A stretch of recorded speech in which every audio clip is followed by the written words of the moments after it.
One yet, upon learning his new identity, Kalen did not panic one bit.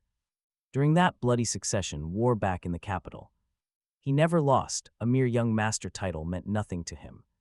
Patriarch Vance sized him up with a glare sharper than a freshly honed steak knife.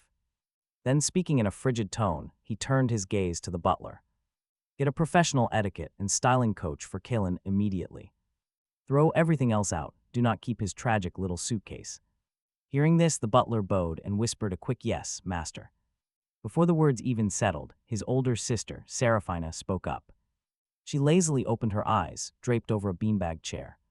She purred, saying she actually thought Kalen dresses quite organically. Maybe he thinks this look is trendy. Kalen just stared at her. He held her smirking gaze, his own lips twitching up slightly. Do not throw it away if you guys find it so embarrassing. The moment those words dropped, the entire room fell dead silent. His fake brother, Aldous Vance, stood there, his eyes gleaming with blatant judgment. He scanned the newcomer up and down, sneering inside. No matter how he looked, this boy simply screamed cheap discount aisle. How could someone like this dare try to snatch my spot? He scoffed, then masked it with a fake tone of worry. Sister, do not say that, our little brother just got back. Leaner Vance sat nearby, seeing how sensible her precious son was. She smiled, reaching out to pat his head like a loyal golden retriever. She cooed softly that Aldous was always so incredibly thoughtful. During this sweet family moment, not a single person looked at Kalen. Then Patriarch Vance glared at him, asking if he had any objections. It was clearly a command, testing if the boy had any sense of boundaries. Aldous stood close by, a smug smile tugging at his lips. He figured this country bumpkin could not even understand the threat behind those words. He sneered internally, writing his opponent off completely. How could a country bumpkin ever hope to compete with me? But Kalen just gave the old patriarch a lukewarm, unbothered look. Then, without any manners, he plopped his butt onto the couch. Thanks for being so kind, Grandpa, but I really cannot wear other brands. The cuts do not fit my body, so let's swap them for Cal Nova. Otherwise, I might have a really tough time adapting to this place. The entire living room plunged into a dead silence, absolute loading screen energy. Leaner blinked rapidly, and Aldous's eyes literally began to quake. The calm smile on his face instantly shattered. Cal Nova. The general public had never even heard of that brand. It was the absolute pinnacle of low-key, ultra-rich, quiet luxury. You could not buy it with cash alone. Didn't he grow up in a backwater? That exact question flashed through every single mind in the room. They were collectively dumbfounded, but Kalen just smiled warmly. He slowly replied, "You guys are right, what we wear matters." He says everything is decent, then casts a sharp side-eye toward Aldous, his cold gaze. Leaks a subtle, elegant trace of mockery, hinting that the Vance family lacks style. He says it completely casually, as if just commenting on the afternoon weather. Yet that quiet, unshakable disdain explodes sharply in the tense air. Aldous stands frozen, looking as though he has just been slapped in public. Meanwhile, Patriarch Vance scrutinizes the young man. For once, the old man hesitates. This grandson from the countryside simply raises an eyebrow at the heavy silence. Is it really that shocking, he asks, since he was drinking with Evan just last month? Patriarch Vance frowns, not quite catching the name, and asks who he was drinking with. He slowly raises his eyes, his face remaining as calm as a cloud. He casually flicks the delicate little cufflink on his tailored sleeve. He mentions Evan is the head designer of Cal Nova in France. Talk about an absolute power move. Those words drop like a bomb into the room. Last month in Nice, the designer treated him to a glass of fine red wine. He pauses, tilting his head slightly, and notes he is now their exclusive model. With just those few words, the room goes completely cold. Patriarch Vance is stunned. The old patriarch's pupils shrink, and a flicker of genuine respect appears in his eyes. France's top fashion house, and its muse is standing right here. The young man draws lazily, reminding them all that he still carries the Vance blood. After all, he says, he is a Vance, and that elite blood flows in his veins. His tone carries a touch of absolute arrogance, claiming some things are simply innate. Whether it is his striking face or his natural good luck, it cannot be taught. The tight tension on the old patriarch's face slowly begins to fade. He suddenly bursts out laughing, declaring him truly worthy of being his grandson. That heavy approval lands like a massive stone thrown into a quiet pond. Instantly, everyone's expression shifts in unison. Aldous looks incredibly pale. His throat bobs. He had written him off as a country bumpkin. But now, no one could have predicted this stunning turn of events. The young man simply curls his lip, slowly and calmly uncrossing his legs. He glances over at the middle-aged butler, standing as stiff as a pencil. He simply demands some water. That cold request instantly makes the butler's eyes snap. The servant is furious. How long has this kid even been here to order people around?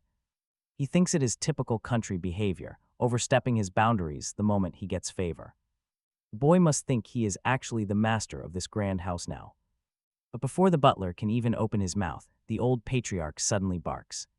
His deep, booming voice demands to know why he is just standing around. The servant freezes in pure shock, realizing the master is furious with him. It hits him hard. The old patriarch is publicly scolding him over a glass of water. Turning to leave, he grits his teeth and shoots the young man a dark glare. This new grandson somehow won the patriarch's favor with a single sentence. Aldous forces a polite smile, but his fingers dig deeply into the sofa. He grips the leather in a tight, silent fury. Soon, the tea tray is brought out.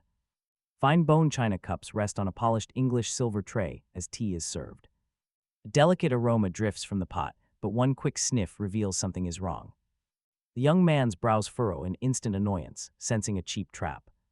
A small smile plays on Kalen's lips. He sets his cup down with a crisp, clinking sound, noting aloud that this tea has probably been brewing all day long.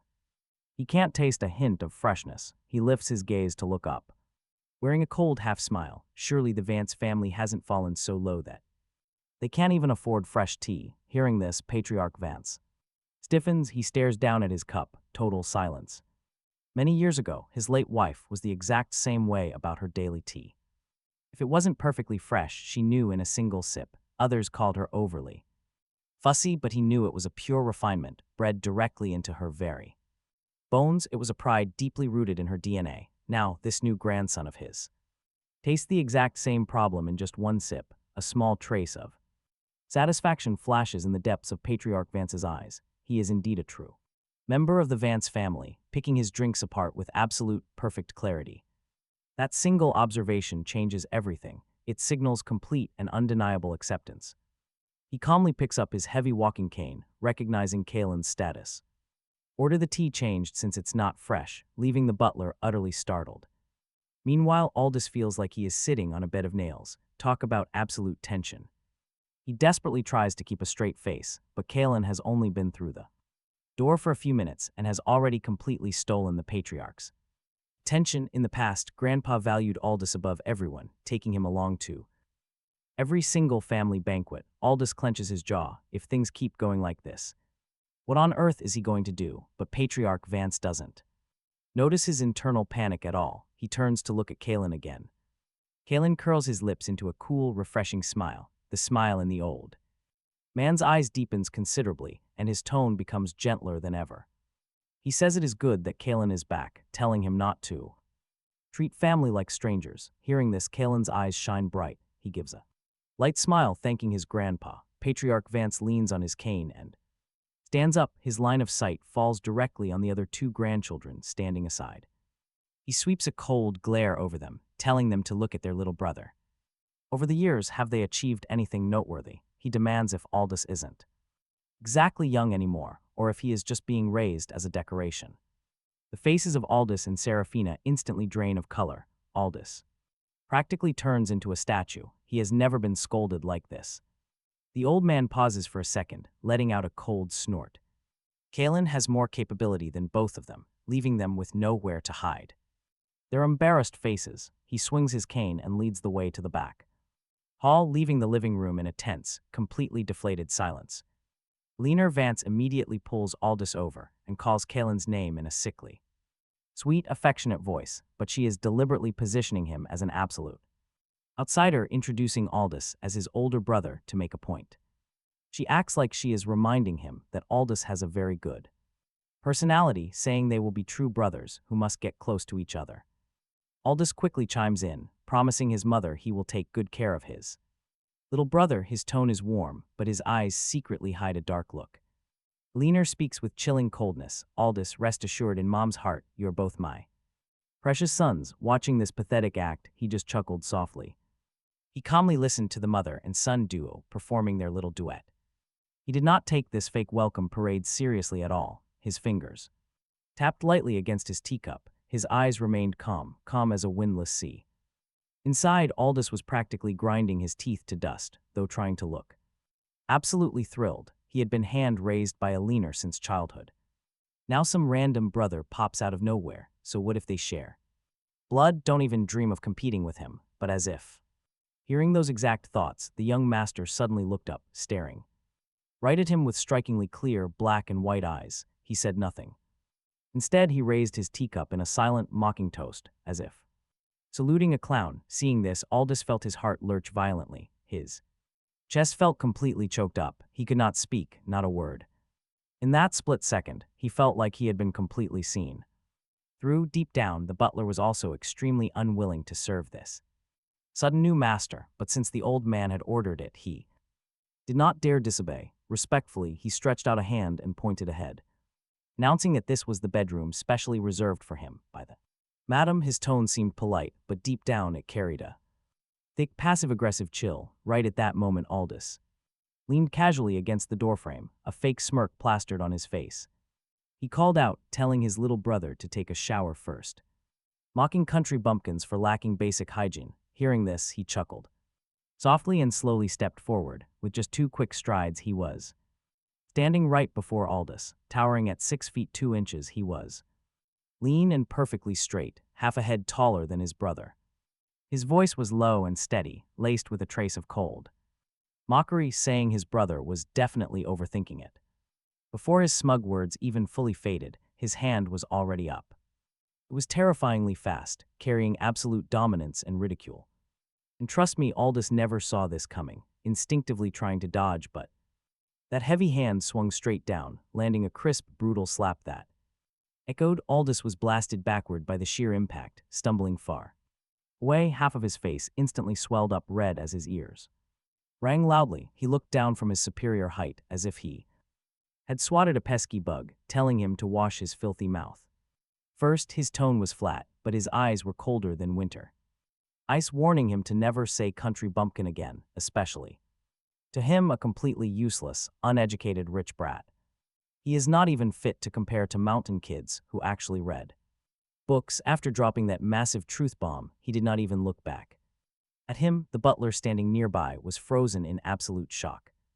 Once his brain finally restarted, he lunged forward, pointing a trembling finger, practically roaring and asking, what gave this country bumpkin the right to hit our eldest young master? The door handle clicked open from inside as Kalen strolled out leisurely, letting out a low, dark chuckle. Why wouldn't I hit him? He smiled, since I haven't hit anyone in a while. He turned his head to look at the butler, sizing him up like a particularly annoying roadblock. I haven't even warmed up yet, he said. How about you come up and give it a try too? Let's see if my icy slap makes you squeal even louder than him. As those cold words fell, the hallway air solidified. The burst of adrenaline the butler had to defend his eldest young master instantly fizzled out under the sheer pressure of Kalen's gaze. Aldous' eyes were bloodshot and his mouth was busted. 5 clear finger marks were printed vividly on his face, swollen to a terrifying degree. Only then did the butler realize this young master, newly returned from the countryside, showed absolutely zero mercy when throwing hands. What was a mere servant like him supposed to do? Honestly, this family is headed for disaster. The butler's lips twitched. I will go brew some tea, he muttered under his breath, then turned around and bolted, not daring to look back. Kalen said lightly, didn't you just say I was dirty? Well, now remember to hurry up and wash your face. Having said his piece, Kalen turned back into his room. His footsteps remained as unhurried as ever. The burning pain on Aldous' face served as a stinging reminder of exactly how ruthless that slap had been. His heart was burning with humiliation and hatred, but he knew now was not the time to charge forward and fight. With his eyes rimmed red, his brain did some quick calculations. Then he raised a hand, forcing tears to stream down. They squeezed out on command. At this exact moment, by the corner of the stairs, he conveniently bumped right into Seraphina, who was heading upstairs. Seraphina's tone instantly iced over, her face turning incredibly gloomy. What Happened to your face? I don't know either, Aldous stammered. He suddenly just attacked me without warning, he sobbed while talking carefully. Clutching his face like a wounded puppy. Sister, don't blame him, he's living the life I was supposed to have. It's normal he hates me, I'll just endure it and it will pass. Once this rehearsed speech finished, Seraphina's face darkened completely. She practically ground the words out of her teeth. Absolutely lawless, she hissed. What does he think this place is? Her eyes were filled with heartache. Don't worry, she said softly. As far as I'm concerned, no matter who shows up, you are my one and only little brother. Having said that, Seraphina straightened her posture, wishing she could storm upstairs right this second to slap that wild bastard who came to steal the throne right back to where he came from. A smear of sinister joy flashed through Aldis's eyes. Did Kellen really think he could play games? Did he think returning to this house actually meant he had a home, not a single person in this house welcomed him? Seraphina stomped upstairs with a thunderous face, walking quickly. She raised her hand and smashed it against his door several times. Kalen, get out here right now. Click. The lock turned as Kalen lazily pulled the door open. Did you slap him? Seraphina asked, practically jabbing a finger at the clear handprint on Aldis's face, interrogating him on the spot. He glanced down at his hand and gave a simple grunt. His expression remained totally unbothered. This breezy, completely careless attitude instantly detonated the fury in Seraphina's chest. Her voice skyrocketed, screaming that Aldis is his older brother. What gave him the right to strike his own blood? Instead of answering, he lazily looked down at his fingers, as if he were savoring the tactile feedback of that magnificent slap. His voice carried a lazy, mocking drawl, saying he hit him because he felt like it, asking if she had a problem. Seraphina was thoroughly enraged by his cold, rebellious attitude. Just as she was about to step forward and scream some more, she was interrupted by a sudden, jarring voice. Who gave him the right to strike the eldest young master like that? Taking advantage of the chaotic scene, the butler acted like he had caught a perfect chance to win back around. He spat out viciously, promising to teach him a lesson today on behalf of young Master Aldis. Before his sentence even finished, his movements were surprisingly fast. A slap rushed in, cutting through the wind, but before his hand could even make contact, young Master reacted. As effortlessly as pinching an ant, he firmly anchored his footing. A quick spin, a sudden bang, and the butler lost all control, slammed hard onto the cold floor with zero dignity, leaning over slightly, his gaze landing on that face full of resentment and humiliation on the floor. He mocked the man, advising him to weigh his skills before playing the hero. The young master warned him not to lose his remaining dignity so quickly. The old butler's face flushed a deep, bruised purple. He desperately wanted to speak, but simply could not squeeze out a single sound. Seraphina stood frozen. Even the butler, who had grown up beside their grandfather, was casually tossed to the floor like a useless ragdoll. A sliver of genuine fear started to leak through her anger. Talk about an absolute reality check. This was no pushover outsider. This was a wild wolf returning with bared fangs. She shrieked, calling him a maniac and promising their parents would teach him a severe lesson. Upon hearing this threat, he suddenly laughed with a terrifyingly casual nonchalance that made people shudder. He calmly asked his sister if she bothered to ask why he struck their brother before immediately accusing him.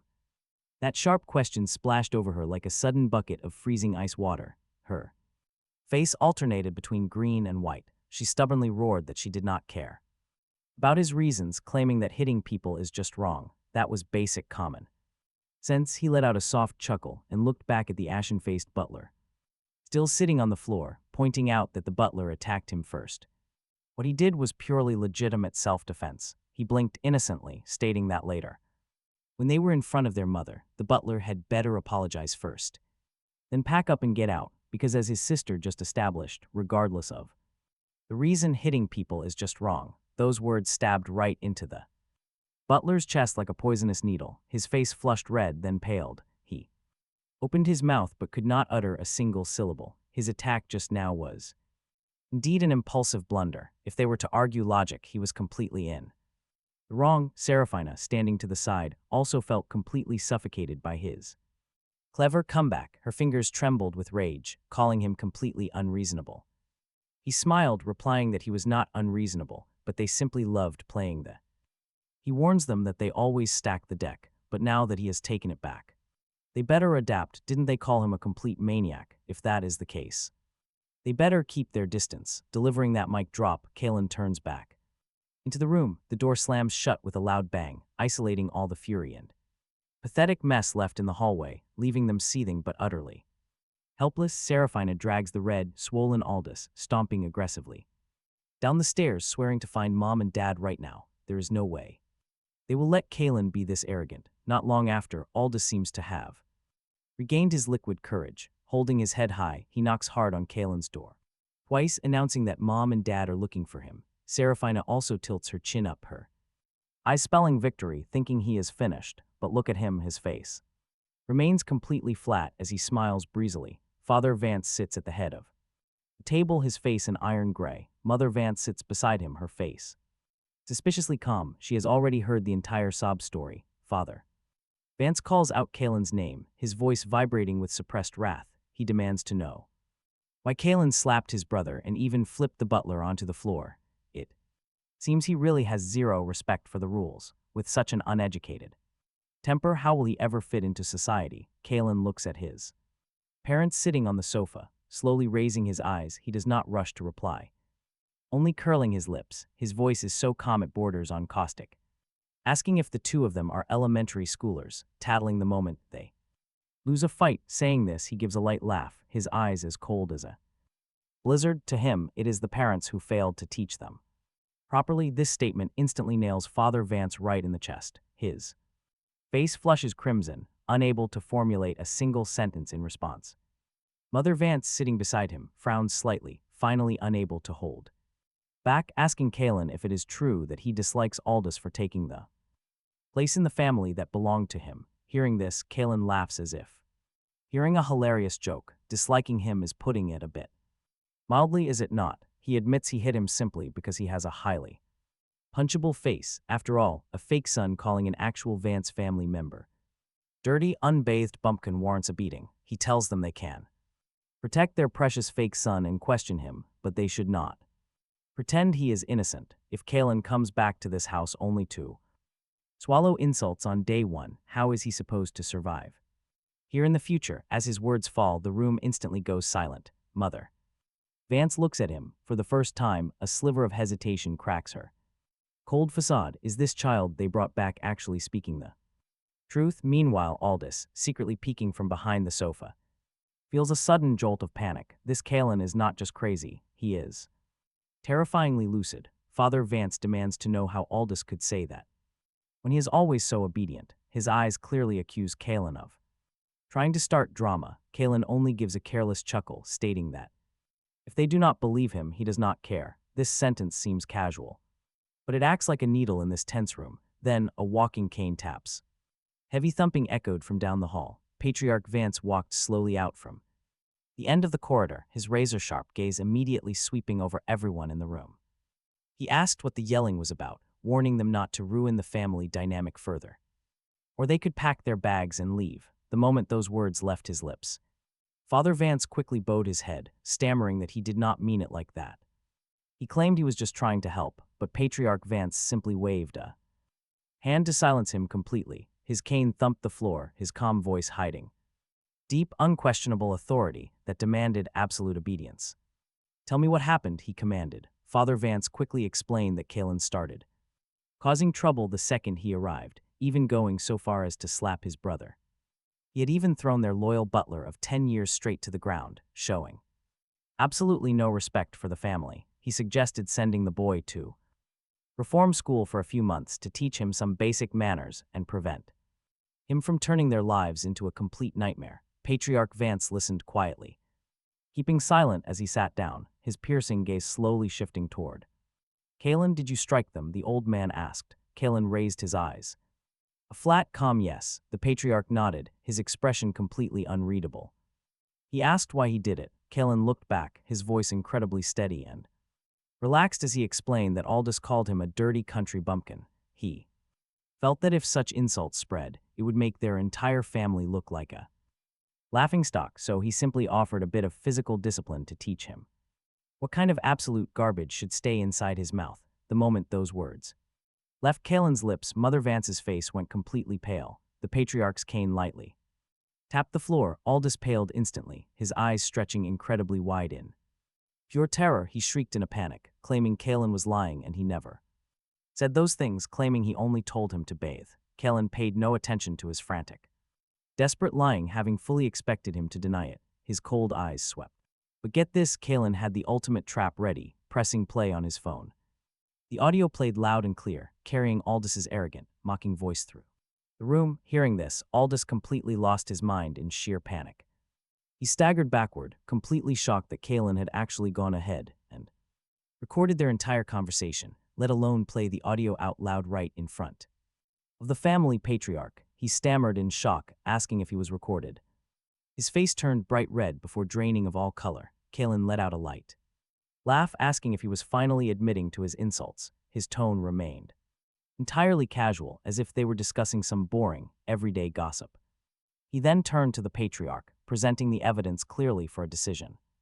Total silence. Even his father was left completely speechless.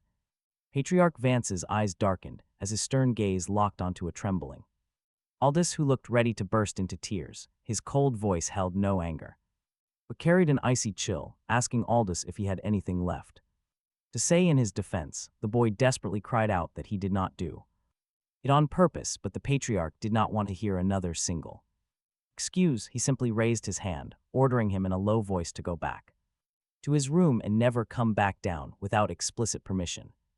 Mother Vance panics, her voice tight with anxiety as she defends young Aldous. But the old patriarch only shoots her a freezing glare, telling her that if she feels bad, she can pack up and leave with him. She does not dare utter another single word. Shrinking back, the living room falls dead silent. Then Kalen slowly shifts his gaze over to Father Vance, holding his eyes. He notes that his father cannot even see the true colors of his adopted son. No wonder the man's business decisions at the company are a complete mess. Shareholder meetings deadlock year after year, and key funding lines are in major trouble. Kalen's tone remains completely flat, yet every single word feels like a brutal execution. He points out his father believes whatever he is told, never verifying facts. He only listens to whoever cries loudest, a brain like that cannot lead families. Father Vance stands up in a complete fury, his face twisting with rage. He raises a trembling finger, pointing right at Kalen.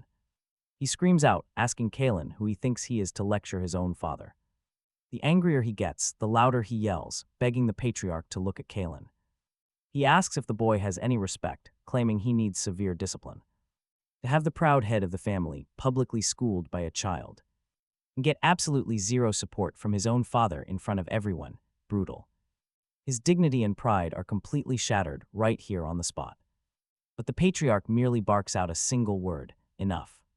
He shuts him down, declaring that Kalen is right and he never seeks facts.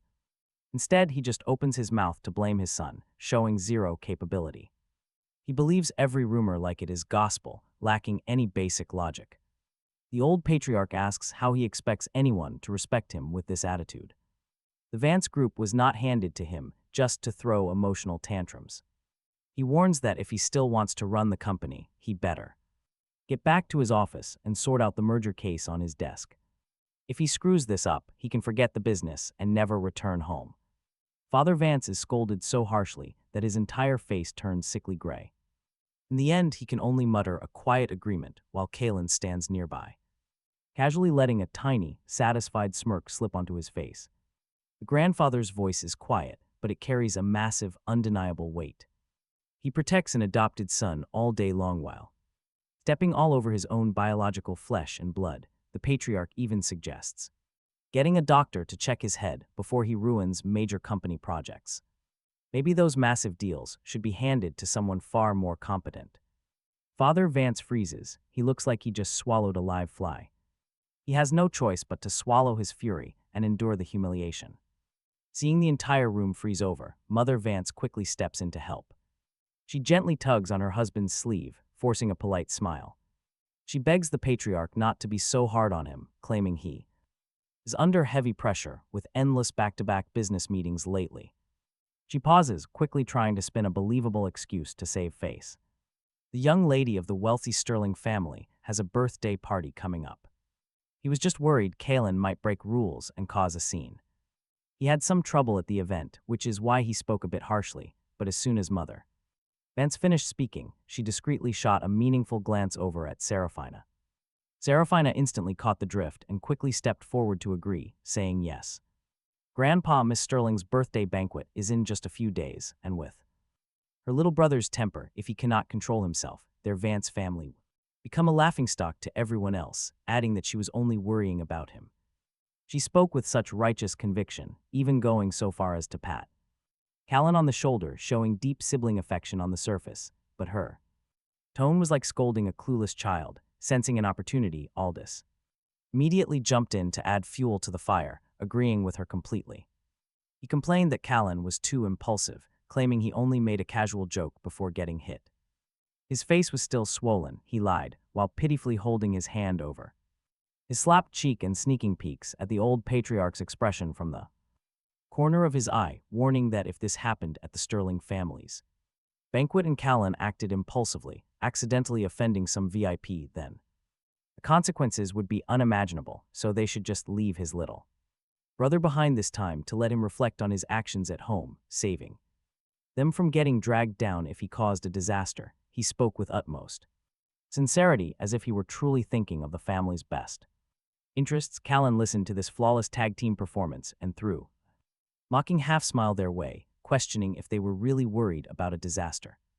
He remarked that people with too many ulterior motives usually ruin things the easiest. Mother Vance's face froze, a flash of panic darting through her eyes, before she quickly covered it up, addressing Callan to explain that Callan had not been in this house very long and needed some tolerance. Callan's face remained perfectly calm, but inwardly he let out a cold laugh at their schemes. Did they really think he was an idiot if he missed that birthday banquet? The elite circle would solidify rumors of him being an unpresentable, illegitimate child, a wild bastard from the countryside. Meanwhile, Aldous, on the other hand, with his ridiculously thick, white-powdered face, would easily cement his status as the true heir. Callan turned to Grandpa, arguing that such an important occasion required his presence, otherwise people would think the Vance family was too arrogant for not even showing face to the young master of the Sterling family. He warned that people might call them self-important and claim they did not take the Sterlings seriously. As his words fell, the room went dead silent. Patriarch Vance nodded in agreement, declaring that Callan was right. He scolded the others for bickering so pettily instead of showing family grandeur. It was annoying just listening to them. Thus, the perfect plan that Serafina and Aldous had cooked up was instantly vetoed by a single glare from the patriarch, stuffing their schemes right back down their throats. The old man then stood up, patting Callan's shoulder with a noticeably softer tone as he invited him along. He wanted his grandson to accompany him for a game of chess while he taught him how uncles and relatives should properly conduct themselves. Finally, the Sterling family's little princess's birthday banquet arrived as scheduled. At dusk, a luxury car slowly pulled into the long driveway of the at the Grand Sterling Villa. The car door opens and Mother Vance steps out. She wears an elegant green dress, followed closely by her eldest son, Aldous. In his sharp white suit, he looks incredibly refined. Whispers ripple through the crowd of female guests. They recognize him. Suddenly, another sleek black luxury sedan slowly pulls in.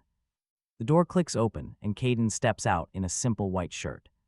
The clean fabric perfectly highlights his tall, lean, and incredibly upright figure. His pale skin and cold, aloof aura complement each other beautifully. Passers-by cannot help but steal quick glances, whispering to one another. They whisper, captivated by his vibe, "Is that the other Vance brother?" Aldous looks over, his entire expression instantly freezes. A flash of bitter jealousy and irritation flickers deep in his eyes. He never expected this supposedly dirt-poor country boy to look so refined. Caden is completely stealing his brother's spotlight right now. Just then, a flashy, brand-new champagne gold sports car rolls up. The doors swing open, and an incredibly gorgeous, tall woman steps out. She is wearing a beautiful champagne gown that perfectly hugs her figure. With her delicate and stunning features, she completely commands the entire spotlight. Aldous spots her immediately, his eyes lighting up as he moves closer. He quickly rushes over to greet her, plastering a gentle smile on his face.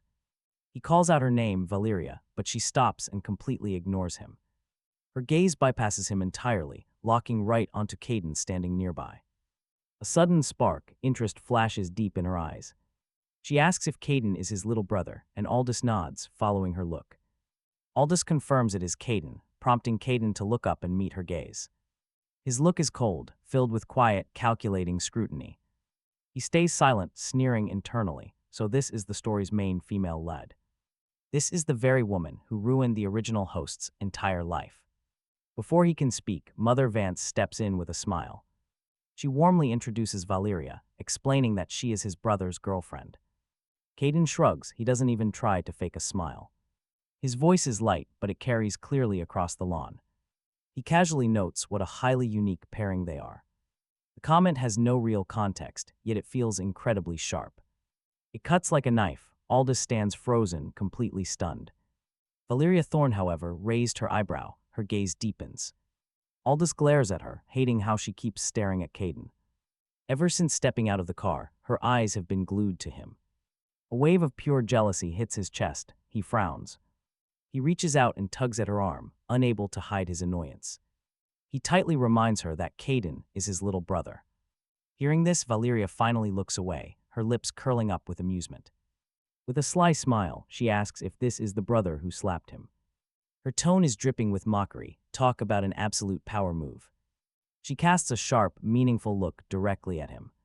A cold look flashed through Aldous's eyes, but his face remained a mask of pure innocence. Whimpering softly with a clearly hurt tone, he claimed that he had absolutely no idea why. His brother suddenly got highly aggressive over what he called harmless jokes. Upon hearing this sob story, Valeria Thorne let out a cold, sharp laugh. She sneered at how someone with such an innocent face could carry such a vicious heart, calling it a total waste of a handsome face. Her voice wasn't loud, but she made absolutely no effort to lower it. Clearly, she wanted a specific person to hear. He felt a quiet surge of joy. Aldous felt a secret wave of satisfaction, quickly lowering his head to hide. His eyes, he played the fragile victim perfectly. Whispered in a fragile voice that his younger brother was probably just afraid of losing his position, though he never wanted to compete, claiming his brother was just too sensitive. Hearing this, Valeria's eyes softened with instant pity, her tone shifting to soft, protective warmth. She ruffled his hair, like he was a wronged puppy, telling him not to worry since she was his girlfriend, promising to teach his brother a lesson if he got bullied. Ever again, Aldous smirked triumphantly. He quickly masked his smugness with a look of helpless obedience, nodding like a well-behaved child, thanking her softly. Meanwhile, Kalen stood a short distance away by the decorative flower bed, looking down, casually brushing off his sleeve. To him, their dramatic display was a spectacular, laughable performance. He smirked faintly. He was simply waiting for certain people to spectacularly expose their absolute clownery on this grand stage, while the nearby banquet hall glowed with golden light. Crystal chandeliers shone brightly over the crowds of gathered guests. Mother Vance led him toward the center of the hall as several people began staring. Suddenly, a sharp voice spoke. It was Madame Fiona Mercer, mockingly calling out that Kalen had returned. Wearing a mysterious, unreadable smile, the woman casually asked if he was their biological son. Mother Vance nodded. Yes, she replied, keeping a poised, aristocratic smile on her face. She called Kalen over to introduce him, prompting him to raise his dark, quiet eyes. He wore a simple, clean white shirt, looking detached. Standing tall and straight, his very presence exuded a remarkably cool and incredibly distant, detached aura. Auntie Fiona scrutinized him, staring him down with inevitably judgmental eyes. She remarked that he looked obedient, adding that growing up in the countryside must have been tough but built character. But now that he was back, she warned him to watch his words and actions to avoid making a complete fool of himself and dragging down the Vance family reputation. Those words were polite but carried a passive-aggressive sting. This subtle jab caused the smile on Mother Vance's face to fade slightly, though she said nothing, merely placing a reassuring hand on his. He didn't even need to respond. He just turns back, casting a cold, sharp glance straight at Fiona, the corner of his mouth curling into a mirthless smirk. His tone is steady. Auntie Fiona should be the one paying attention to her own actions. After all, carrying a fake designer bag to a high-class event like this is just a bit too cheap. The moment those words hit, Fiona's face instantly loses all color. She instinctively tightens her grip on her handbag while a sharp retort rises to her lips, her voice rising in pitch from sheer panic. Kaylin, watch your mouth and show some damn respect, she shrieks. That sudden outburst instantly draws the attention of everyone nearby. Whispers immediately begin to spread, but Kaylin looks completely unfazed, his expression remaining cold and detached. Auntie Fiona, you open your mouth and casually call others trashy, he says, but the most unpresentable thing in this entire banquet hall is actually you. His voice is quiet, but every single word cuts like a razor, stabbing right into her heart. Hearing this, Fiona's face goes completely pale. She sputters, her mouth hanging open, but she cannot manage to utter a single word, the hand tightly squeezing her fake bag is visibly trembling because everything Kaylin just said was 100% true. After dropping that bomb, he doesn't even look at her, turning away with an expression of total apathy, as if their brief clash just now was nothing more than brushing off some stray dust. The entire hall is left buzzing with intense gossip. Everyone is wondering if this is the Vance family's long-lost son. He's got a wicked tongue on him, didn't they say he grew up in some backwater village? His presence is incredibly intense. For a simple country boy, inside the warmly lit villa, guests gather. Small groups. Word around the room is that this grand birthday party is a disguised matchmaking event to find a fiancé for the Sterling family's princess, Isolde. A heavily made-up guest whispers, raising her eyebrows with a subtle smile. Yeah, I heard the same thing. The Sterling family has had only one heir for 3 generations. This Isolde is the ultimate pride and joy of the entire household. Who knows how many rich young heirs are trying their hardest today just to make a great impression, another guest whispers with envy. Right at that moment, an elegant silence falls over the grand staircase. An old man with snow-white hair leans heavily on a red sandalwood cane as he slowly makes his way down. Dressed in a dark Zhongshan suit, he looks incredibly majestic and imposing. This is Patriarch Sterling, and walking right beside him is a young woman in a simple white turtleneck sweater. She is exceptionally tall and slender. Her silhouette is stunningly elegant, with long, perfectly straight and slender legs. The surrounding guests stare in awe, unable to hold back a collective gasp. So that is the legendary princess of the Sterling family. She is truly breathtakingly beautiful. Right in that split second, Kaylin looks up as well, his dark gaze locking onto hers from across the crowded room. Isolde Sterling pauses in her tracks, tilting her head slightly as her gaze sweeps the crowd. Her eyes are cold as still water, calm and detached, yet the second she spots Kaylin, those eyes seem to freeze for a split second. Then, a wealthy lady in a light gold gown walked up, smiling brightly at the host. She looked incredibly eager. After all, today was Isolde's big birthday. The old master must be thrilled. Patriarch Sterling settled into a nearby armchair. With a healthy, ruddy complexion, he laughed genuinely in response. Of course he was happy since so many guests had gathered for Isolde. Just as he finished speaking, a middle-aged man in a sharp suit stepped forward. He held a beautifully wrapped box, presenting it with a polite bow. As a junior, he wished the young lady continued success in her career. He hoped all her wishes would come true while wishing the patriarch long life. Wishing him boundless fortune and longevity, Patriarch Sterling merely waved a hand. He did not take the gift himself, smiling as he turned to his butler. He told old Lei to put the gift away, then let out a soft sigh. He admitted with quite a bit of emotion that the speech reminded him of his age. He spent his days hoping Isolde would finally find herself a reliable boyfriend. But the young lady was living her single life a little too comfortably. It made him anxious. His complaint triggered a wave of polite laughter. Guests cast meaningful glances toward Isolde, who sat quietly on the sofa. Some smiled, some analyzed her, while others harbored complex ulterior motives. But Isolde could not be bothered to offer even a single response.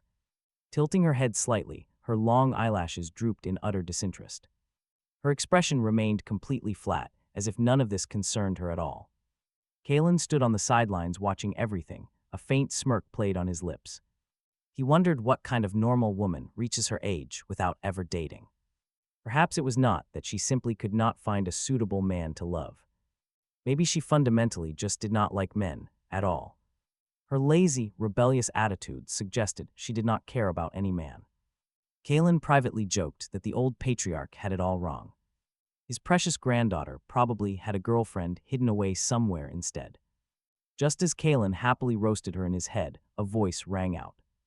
An enthusiastic voice asked the grandpa if he still remembered him. Kalen saw a boy. Wearing a well-tailored suit, the young man strutted out with a massive grin. He looked completely ready to apply for the position of grandson-in-law. Hearing this, Patriarch Sterling was slightly taken aback, squinting his eyes. He looked at the boy for a few seconds before the boy confidently spoke up. He claimed he was Isolde's childhood neighbor and used to play together. The boy even reminded him about sneaking fruit from their house back then. Kalen stood off to the side, shooting the guy a pretty skeptical side eye. Recommending himself right out of the gate, pretty bold. He was practically begging to be a live-in son-in-law at this point. The old patriarch finally showed a faint glimmer of recognition and nodded. He recognized him, recalling how skinny and tiny the kid used to be. Turning to his granddaughter, the old man asked if she remembered him. Isolde lazily lifted her eyelids, completely unbothered by the kid's presence. She coldly stated she did not remember him at all. Her icy gaze swept over him like a total stranger, too cold to even care. Too lazy to maintain any social pleasantries. Hearing this, the boy's enthusiastic smile froze solid. He stood stiffly for a few seconds, awkwardly, setting down his gift, looking as humiliated as if someone had dumped a bucket of freezing water on his head. The surrounding crowd followed with a wave of dry, awkward chuckles. Mother Vance, standing nearby in the corner, noticed. Kalen had barely moved. She turned around and called out, "Kalen, why are you standing so far away? Come over here." He lazily replied that there were too many people asking how he was supposed to squeeze in. He claimed he feared the crowd, but in reality, his mind saw through everything with crystal clarity. The Sterling family's little gathering looked glamorous on the surface, but essentially, it was just a meticulously crafted game of exchanging benefits. The Vance family, no matter how one weighed it, wasn't anywhere near the level of sitting as equals with the Sterlings. He had always been clear-headed, harboring absolutely no unnecessary fantasies about this kind of thing. If they wanted the Sterling family's investment, going through proper, professional project negotiations was the only right path. Mother Vance walked over, holding a wine glass. She whispered to him, "Eldest seems to be in the lounge next door. Go call him over, don't let him hide away." The entire time, Kalen gave a flat nod and turned toward the lounge. The soundproofing at the end of the hallway was pretty good. When he pushed the door open, he instantly recognized Aldous sitting right in the center. Next to him was Seraphina, and someone was talking and laughing. He didn't immediately interrupt. Instead, he leaned against the doorframe, watching quietly. Sure enough, just a few minutes later, the topic took a sharp turn. Aldous turned his head with a smile, his tone carrying a deliberately manufactured lightness. Did they know about his little brother? He came today, too. He purposely dragged out those words, "my little brother," unable to hide his blatant mockery. A young man sitting nearby with his legs crossed immediately took the bait. "Oh, that dirt-covered bumpkin he picked up from the countryside." As the words fell, the group of young socialites burst out laughing as if they had heard the most absurd joke on earth. Aldous waved his hands with a look of helplessness. "Tell them not to say that. He is just new here, not used to the lifestyle and environment yet." Though he said this, the smile on his face couldn't hide his smugness. It looked more like he was using the opportunity to flaunt his own high status. Seraphina's laugh was even more direct. "Not used to it, that is for sure. A complete savage. How could he possibly get used to modern civilization?" And at this exact moment, leaning against the doorframe, Kalen heard every single word.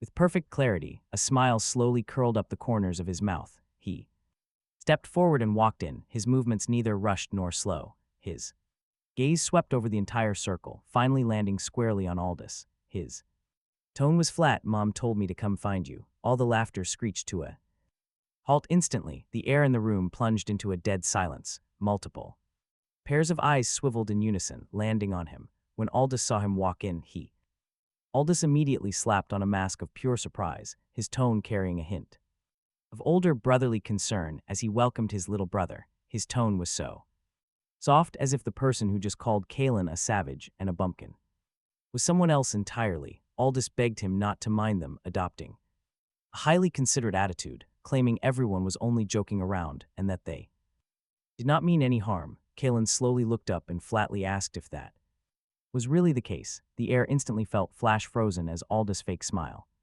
faltered for a second, but he quickly forced himself to keep smiling, saying that his little brother was really developing a sense of humor. Meanwhile, in the living room, on the other side, taking advantage of a moment when her grandfather was busy chatting with guests, Isolde Sterling gracefully stood up and slipped away without alerting anyone. Honestly, the tension back in that lounge is getting almost suffocating. A meticulously dressed girl sized Kalen up and gave a light laugh, but that laugh was cold, mocking him as the guy Kalen who wanted to steal Aldous' parents away. Hearing this, a guy next to her immediately joined in, mocking him for not even daring to squeak, asking if this was his first time in a big house and if he was scared stupid. That girl laughed even louder, covering her mouth with exaggerated drama, saying Aldous was incredibly unlucky to end up with a brother like this who looked okay, she guessed, but was simply too embarrassing. Aldous put on a conflicted and distressed show, telling his friends to stop because Kalen was simply unaccustomed to it all. Kalen stood there, completely silent, but his gaze grew colder. By the second, another guy chimed in, telling Aldous that in the future he should take his little brother out to see the world, otherwise, what if he dropped dead from fright? Seraphina crossed her arms, letting out a cold snort, her tone dripping with disdain. Dropped dead from fright in her eyes. He was incredibly scheming, already playing the victim from the first day he came home to gain sympathy. He was clearly eyeing their family assets, showing he was not innocent at all, his internal calculator clicking louder than anyone's. Aldous let out a soft sigh, his voice pitched perfectly so everyone could hear, warning Seraphina that saying things like that would make him act wronged again. His face was full of thoughtfulness and helplessness, but his tone secretly added fuel to the fire, asking who told him to covet things that did not belong to him, since greed was the only source of his fake tears.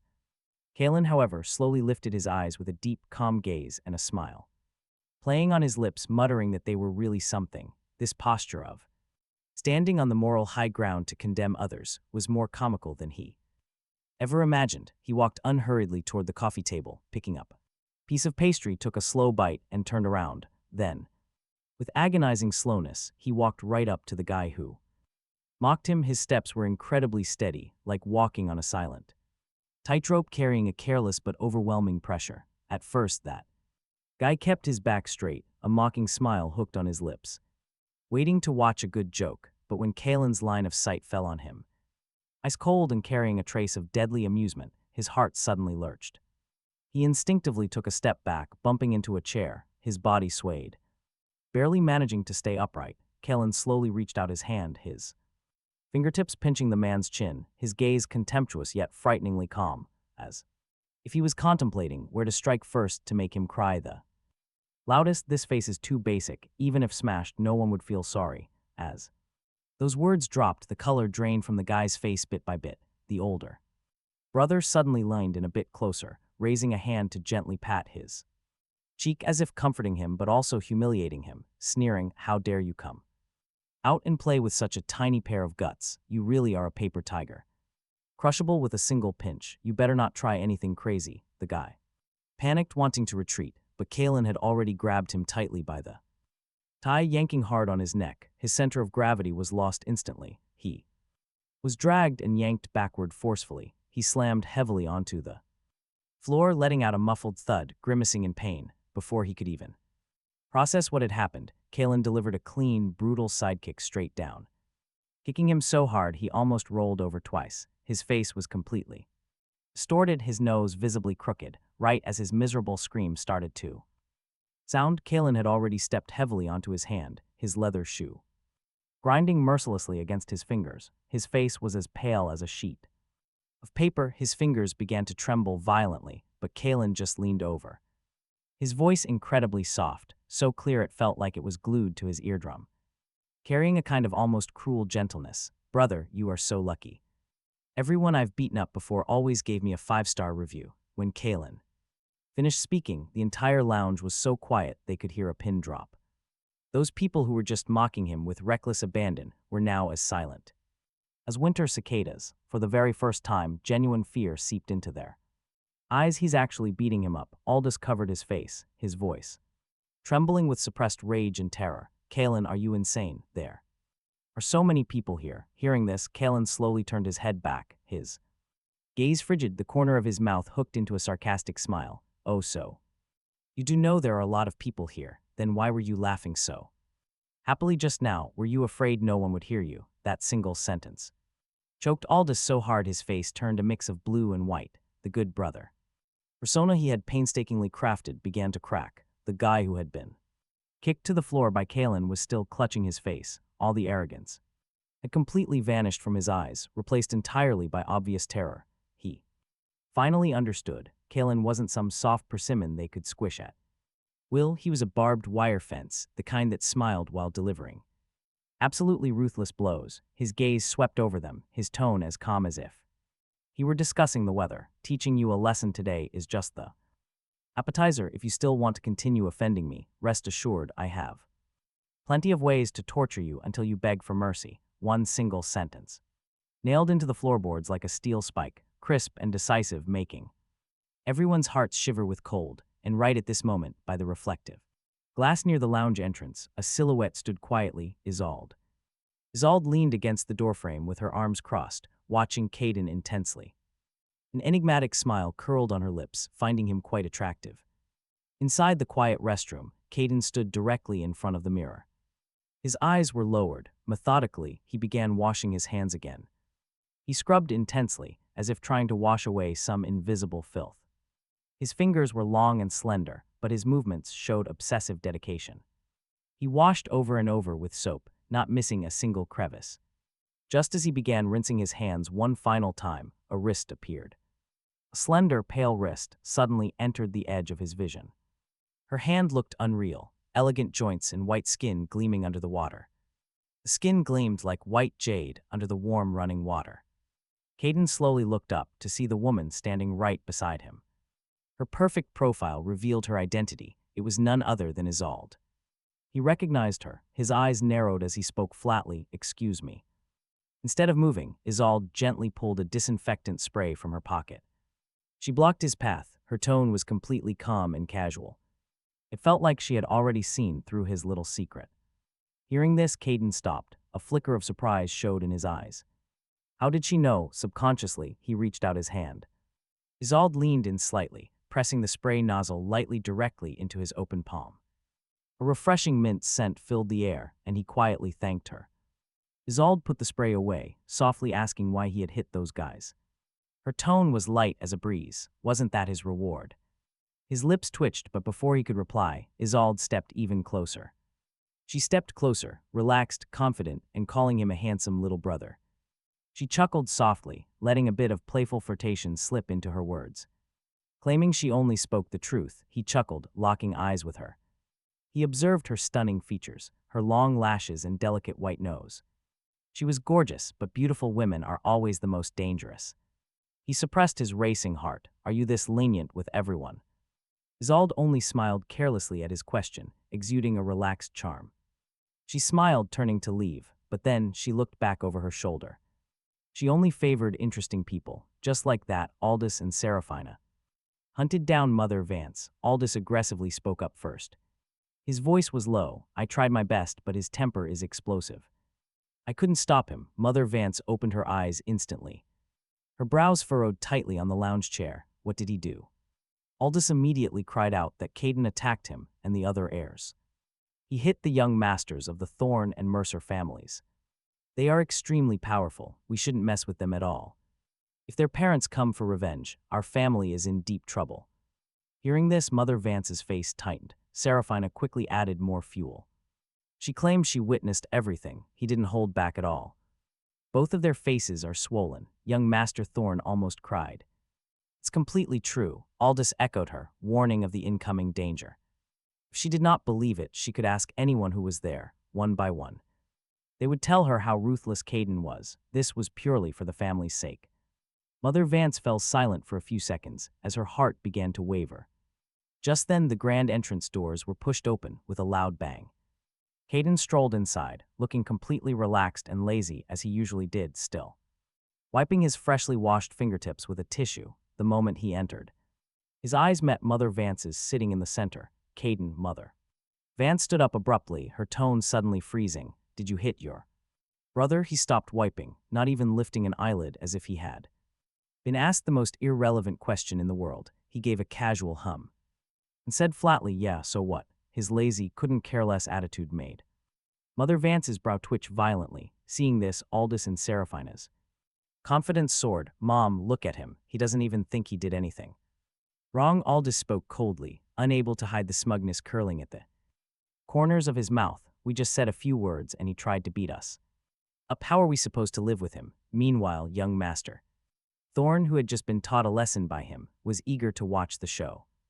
Written all over his face, they had clearly already spread their highly exaggerated version of events. Right now, they were just waiting to see him suffer. Caden leaned against a stone pillar at the end of the hallway, surrounded by a circle of wealthy madams and rich heirs, yet looking like a completely detached spectator, raising an eyebrow out of sheer boredom, not showing a single ounce of nervousness. Young Master Mercer's face turned beet red. He said angrily, Caden, you hit me just now, and you still dare to give me that attitude? Apologize to me right now, otherwise don't even think about walking out of here today. As his words fell, Caden slowly raised his head, pulling a sarcastic smile. Oh, is this your house? You say I can't leave, and suddenly I can't leave. Why don't you go ask the Sterling family for their opinion first, acting so domineering and arrogant? Who taught you to be so ill-mannered? Young Master Mercer's face instantly turned iron gray with rage. He yelled, fine, then you come with me. We're going to see Grandpa Sterling too. Demand justice. I want to see just how long you can keep acting so arrogant. Hearing this, he merely shrugged. Lazily standing up, he said, lead the way. Let's see what kind of justice you can actually demand. The group aggressively marched toward the main living room, drawing sidelong glances from many guests around them. In the living room right now, Patriarch Sterling sat in the seat of honor, holding a cup of warm, pure tea, looking incredibly composed. Seeing a large group of people walking in noisily, the old man merely lifted his eyes and cast a glance, frowning slightly. Caden walked at a moderate pace, facing a room full of staring eyes. His expression didn't show the slightest hint of panic. His voice was polite and measured. Grandpa, I'm very sorry for the interruption. This brother here, he cast a sideways glance at young Master Mercer, his tone carrying a hint of mockery, seems to have some misunderstanding about me and insisted on bringing me here to disturb you. Hearing this, Patriarch Sterling put down his teacup, looking slightly more intrigued. Curiosity actually glints in his eyes. His voice remains calm, showing no signs of anger at all. Tell him what exactly happened. Hearing this, young Master Mercer cannot wait to speak up. His voice is filled with pure indignation as he complains that Kalen physically attacked him. He struck both him and young Master Thorne right in the public lounge with total arrogance. He clearly respects no elders and acts like the rules do not even apply to him. Kalen suddenly smiles, keeping his voice incredibly calm and measured. He asks where those rules were when they were publicly mocking and physically provoking him. They kept throwing around insults, calling Kalen a worthless country bumpkin who had no right to be there. He openly questions if the prestigious Sterling family actually supports this kind of behavior. The second those sharp words are spoken, the entire room goes dead silent. Patriarch Sterling raises an eyebrow, a dangerous shadow passing over his eyes. His heavy voice rings out, demanding to know if this accusation is actually true. Young Master Mercer completely freezes, suddenly lost for words as the pressure mounts. Seeing the tide turn, Mother Vance quickly steps in to scold Kalen. She demands to know how he could dare to strike someone at such an event. She snaps that he ruined this banquet, asking if he feels no shame. Kalen calmly nods, stating he will gladly apologize to Grandpa Sterling. He absolutely refuses to apologize to the bullies, making the patriarch chuckle softly. A hint of genuine admiration shines in the old man's eyes as he speaks. He quietly notes that Kalen is a pretty interesting young man. Hearing this, Mother Vance freezes, realizing things are not going according to her plan. Patriarch Sterling slowly looks up, letting his heavy gaze sweep over the arrogant youth. His expression is completely unreadable, yet it carries an immense, suffocating pressure. He coldly demands to know if Kalen's words are the absolute truth. Instantly, the temperature in the entire room seems to drop to absolute freezing. Guests exchange terrified glances. Not a single person dares to make a sound now. Aldous' heart beats wildly, realizing he absolutely must speak up right this second. He quickly lies, pleading with his grandfather not to listen to Kalen's total nonsense. He claims they were only playing harmless jokes, but Kalen overreacted completely. He spins the story, claiming Kalen started violently attacking them for no reason. He carefully watches the patriarch's face, trying to gauge his reaction. The old man remains totally silent, his expression completely blank and unreadable. He does not even bother to throw a single look in Aldous' direction. Aldous' heart sinks as he realizes the powerful patriarch actually holds him in low regard. But before the patriarch can say another word, a soft voice suddenly cuts through the silence. A sharp comment echoes from across the room, dripping with absolute sarcasm. The voice remarks that she has never seen such shamelessly thick-skinned people. Isolde Sterling slowly steps forward, her calm gaze sweeping over the crowd. The moment Patriarch Sterling spots his precious granddaughter, his coldness vanishes. His stern face instantly melts into an incredibly warm, affectionate smile. He asks his beloved Isolde why she finally decided to join them. Isolde does not offer a quick reply to her grandfather just yet. Instead, she walks directly over to Kalen, looking him straight in the eyes. A tiny, barely visible smile begins to play in the corners of her eyes. She seems highly amused by the dramatic farce playing out in front of them. She seems highly interested in him. Kalen stands there, meeting her gaze. He says nothing. This is the first time he has seen her so clearly. Up close, Isolde Sterling's eyelashes are incredibly long, the corners of her eyes curve slightly. Her gaze is not cold, but it is fiercely sharp. Just now I saw everything, Isolde says softly, her voice like spring water. Lightly striking a stone, yet echoing clearly in everyone's ears, she adds that she was standing right by the staircase and heard everything. Then she looks calmly at Aldous. You all called Kalen a wild bastard and said he had a bad temper, claiming he does not deserve the Vance family name and only came back to snatch the inheritance. She heard every single sentence and every single word, not missing a thing. She dares anyone with a problem to speak up since she is right there, watching and listening. As she finishes speaking, the surrounding area becomes so quiet one could hear a pin drop. Patriarch Sterling finally lets out a leisurely sigh, setting down his teacup. His gaze shifts to the pale-faced Mother Vance standing nearby. He speaks as gently as ever, but every word is a blade. Discord among children usually stems from the parents. The moment this sentence is spoken, Mother Vance's body trembles, her face turning deathly pale. Her lips part slightly, but she cannot squeeze out a single word. Mrs. Vance, I shouldn't really interfere in your family's internal affairs, Patriarch Sterling continues, but this youngest son of yours, he gets bullied but does not make a fuss. He solves it himself, causing no trouble and refusing to drag you down. What a sensible child. If this were any other family, the kid would have come crying and screaming for the adults to judge long ago. His tone is light and airy, but every word hits like a sledgehammer, smashing down so hard it leaves people with nowhere to hide their shame. How did he suddenly become violent and unreasonable in your mouth? The color completely drains from Mother Vance's face. Finally, she can only lower her head and whisper that he is absolutely right. It is her failure in raising her children. Patriarch Sterling nods faintly. Then he reaches out a hand toward Kalen, smiling. Child, come here. Hearing this, Kalen looks at Patriarch Sterling. Without any hesitation, he slowly walks over.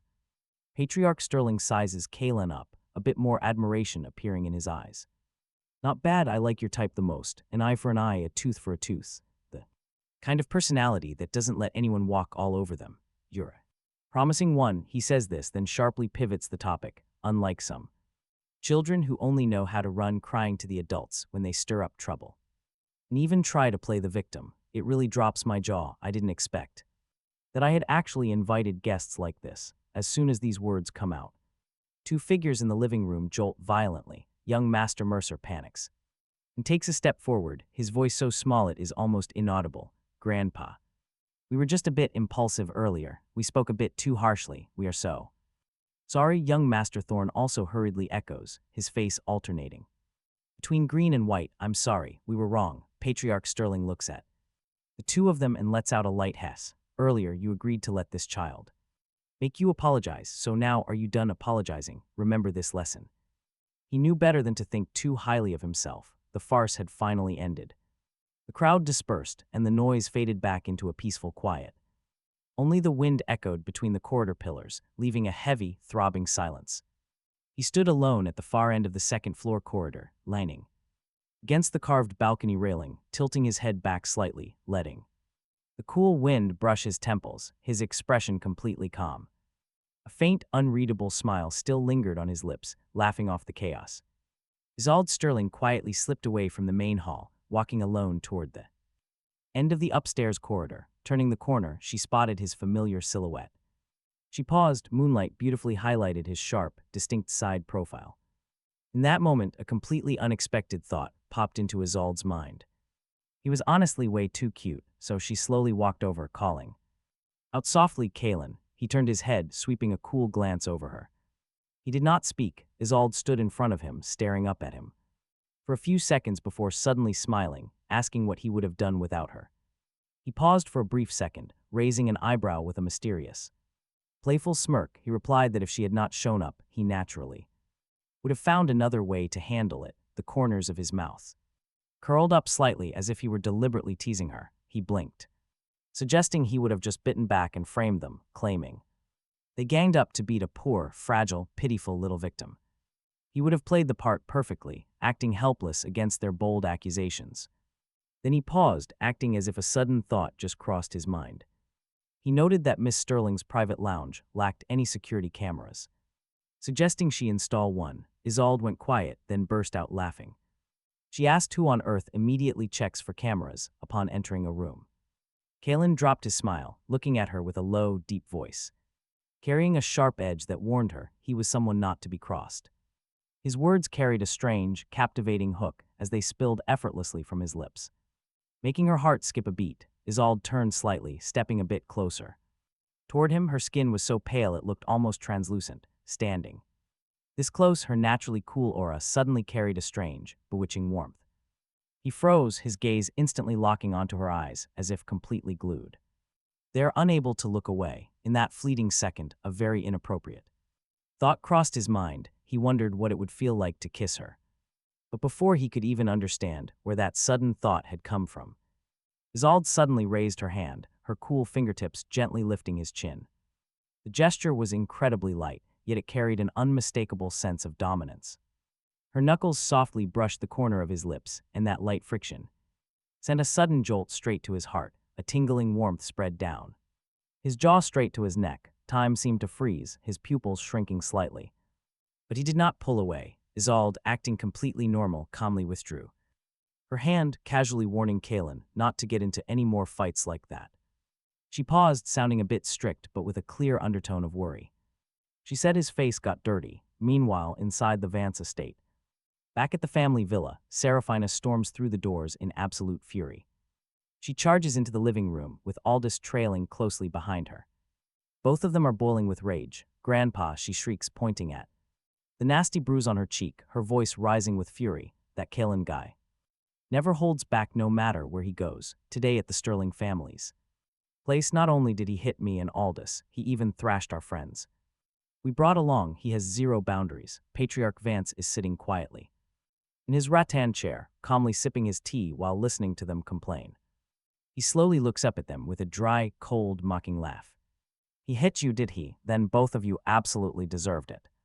Serafina freezes in complete shock. "Grandpa, what did you just say?" Vance sets down his teacup with a slow, heavy, deliberate glare. "Did you really think I had no idea what you were doing? Old Master Sterling already called. You caused a massive scene, ganging up to bully Kaylin. It is completely disgraceful. Did you think nobody would ever discipline you?" "We did not," Aldous desperately stammers, trying to defend himself. "Shut up," Vance roars, completely cutting him off from speaking. "You are grown adults, yet you use your status to act like tyrants. You actually dared cause trouble. How is Kaylin not Vance family? Go look in the mirror and see how pathetic you look." Serafina turns pale with embarrassment. "We were not the ones causing trouble. It was Kaylin." He almost crushed young Master Foreign's fingers. Hearing her say this, Patriarch Vance's face darkens completely. He stands up, leaning heavily on his cane, scanning the room. His voice drops, cold, powerful. "Shut your mouths, both of you. If I ever hear of anyone making trouble for Kaylin again, you will pay." His words slam down like an iron hammer. The living room freezes, dead silent. Serafina's anger instantly evaporates. Had a bucket of ice water dumped over it, instantly freezing up. She opens her mouth to argue but dares not speak. Aldous looks down, gritting his teeth in sheer, bitter resentment, not even daring to shoot a glare.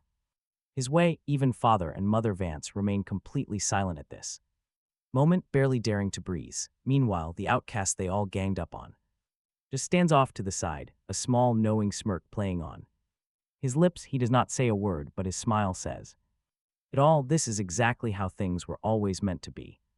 Talk about a sweet taste of payback, and this family war is just starting. He won the first round. The moment the patriarch leaves, Serafina explodes. She whips her head toward her mother, her face twisted in rage. Mom, why did you stay silent? Are you just going to watch Grandpa protect him? Look what he did to us. Mom, Aldous adds, hesitantly, his eyes shifting. What if I go to Madame Mercer's house and apologize to her son? Resentment still burns in his eyes, but he knows dragging this out will only make him suffer the consequences. Hearing his words, Mother Vance sighs deeply in silent defeat. She sighs and waves her hand. Why would he even need to apologize? With Madame Mercer's terrible temper, does he really think she would even let him through the door? This time Kaylin caught them slipping, and the Sterling family refuses to let him off the hook either. She tells him to pretend it blew over and keep a low profile. In the corner, he sits quietly, his expression so calm it borders on completely apathetic, watching this mother and son duo who are so used to acting superior in this house perform their little play. There is not one ripple of emotion in his eyes, just raw coldness and absolute mockery. This family is nothing more than this, a soft-hearted, easily manipulated sister. A mother who thinks she is high and mighty, but is actually the easiest to control, and an incompetent father who only knows how to bend to Grandpa's moods. Plus a useless, uneducated brother who only knows how to play petty mind games.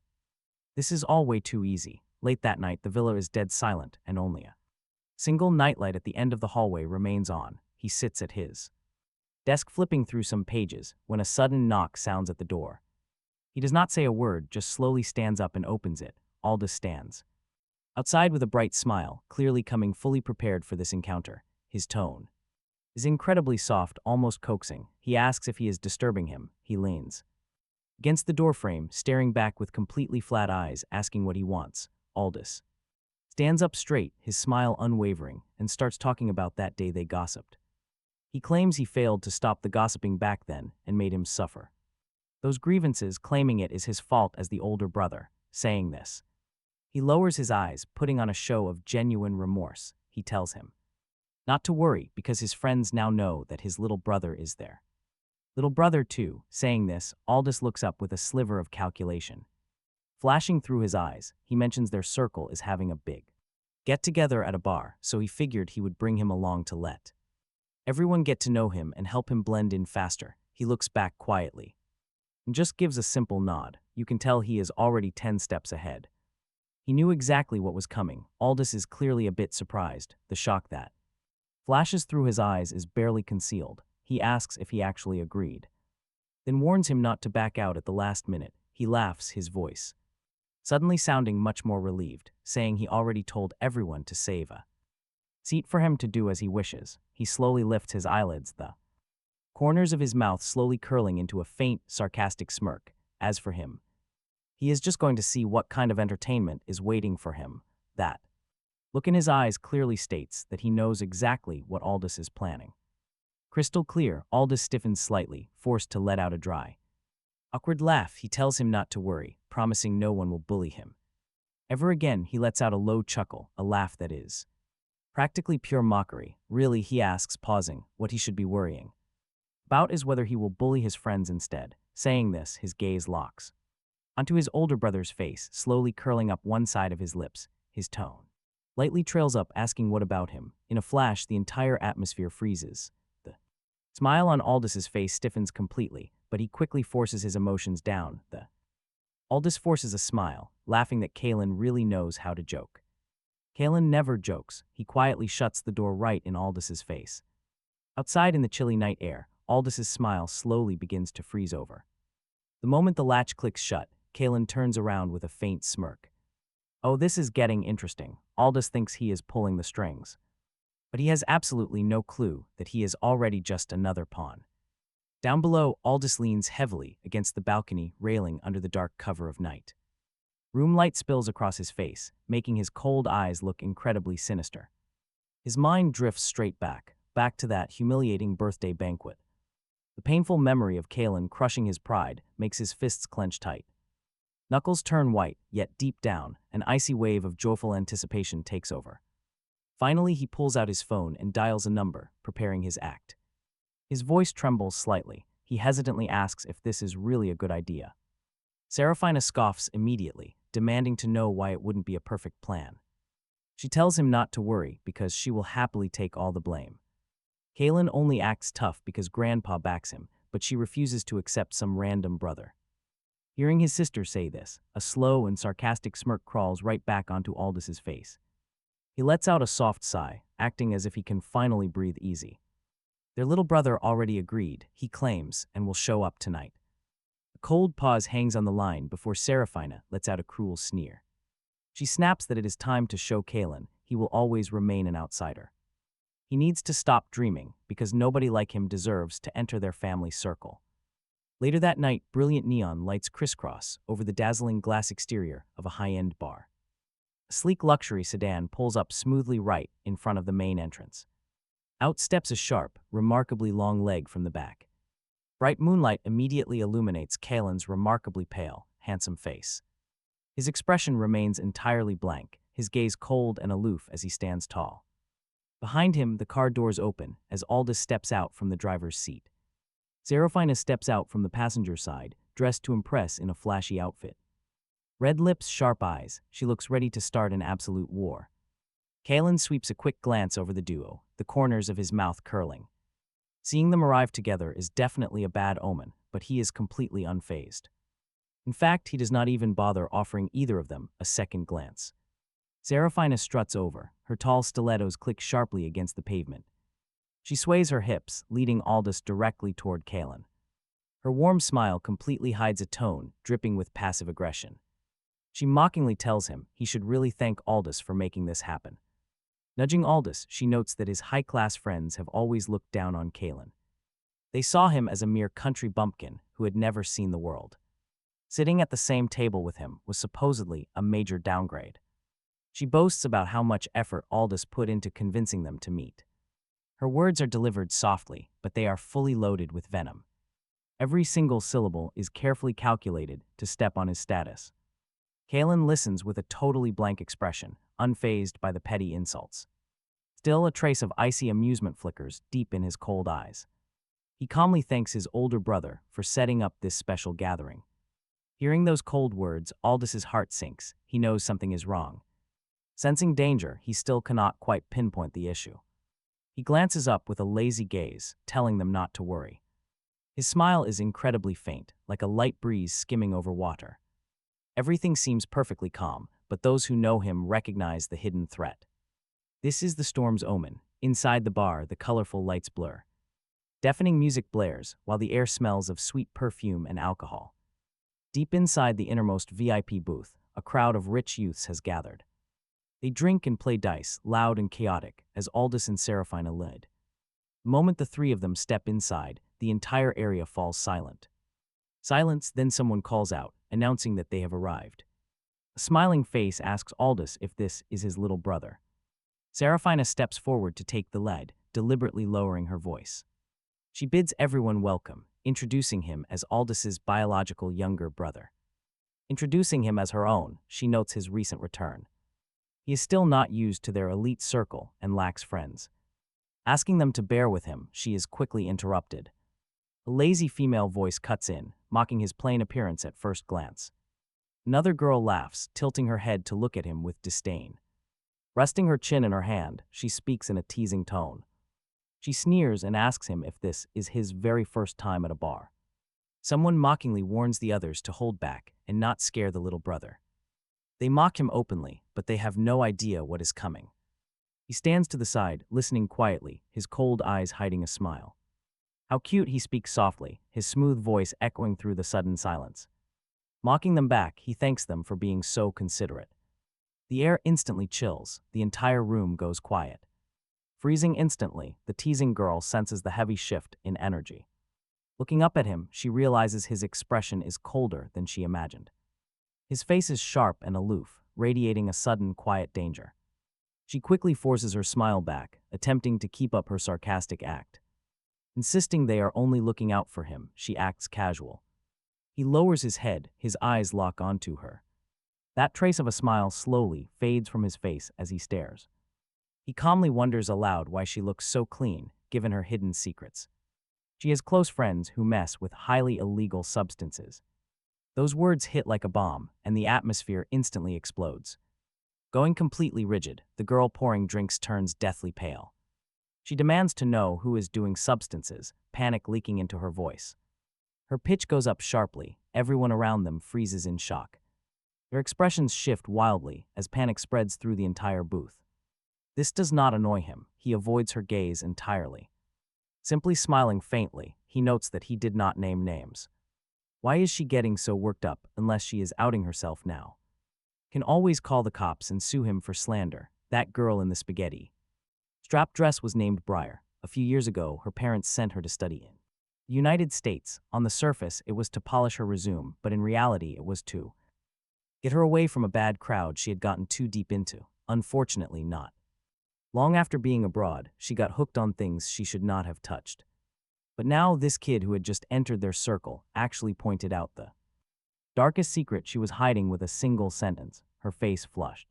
Completely red, her voice trembling with panic and rage as she screamed he was slandering her. She claimed he was making things up and threatened to sue him, but Kalen just sat there leaning against the sofa, looking down and playing with the silver ring on his finger as if he were just brushing off dust, speaking. Flatly telling her she was free to sue. As the words fell, the surroundings fell completely silent. Briar felt like she had been slapped in. Her face instantly turning a ghostly white. She stood frozen in place, unable to spit out a single word. An inspection would reveal the truth on the spot, and let's be honest, she did not dare. She gritted her teeth and forced a fake smile, telling everyone not to listen to his nonsense. She asked how he could tell she was using just by looking. She had never even met him before. Kalen looked at her with a lazy smile that gradually turned icy cold. Meeting him before did not even matter. He noted, but her body temperature was unstable and her pupils dilated. Her mouth was dry while talking, and she kept licking her molars. These were clear physical signs, and she could not blame him for reading books.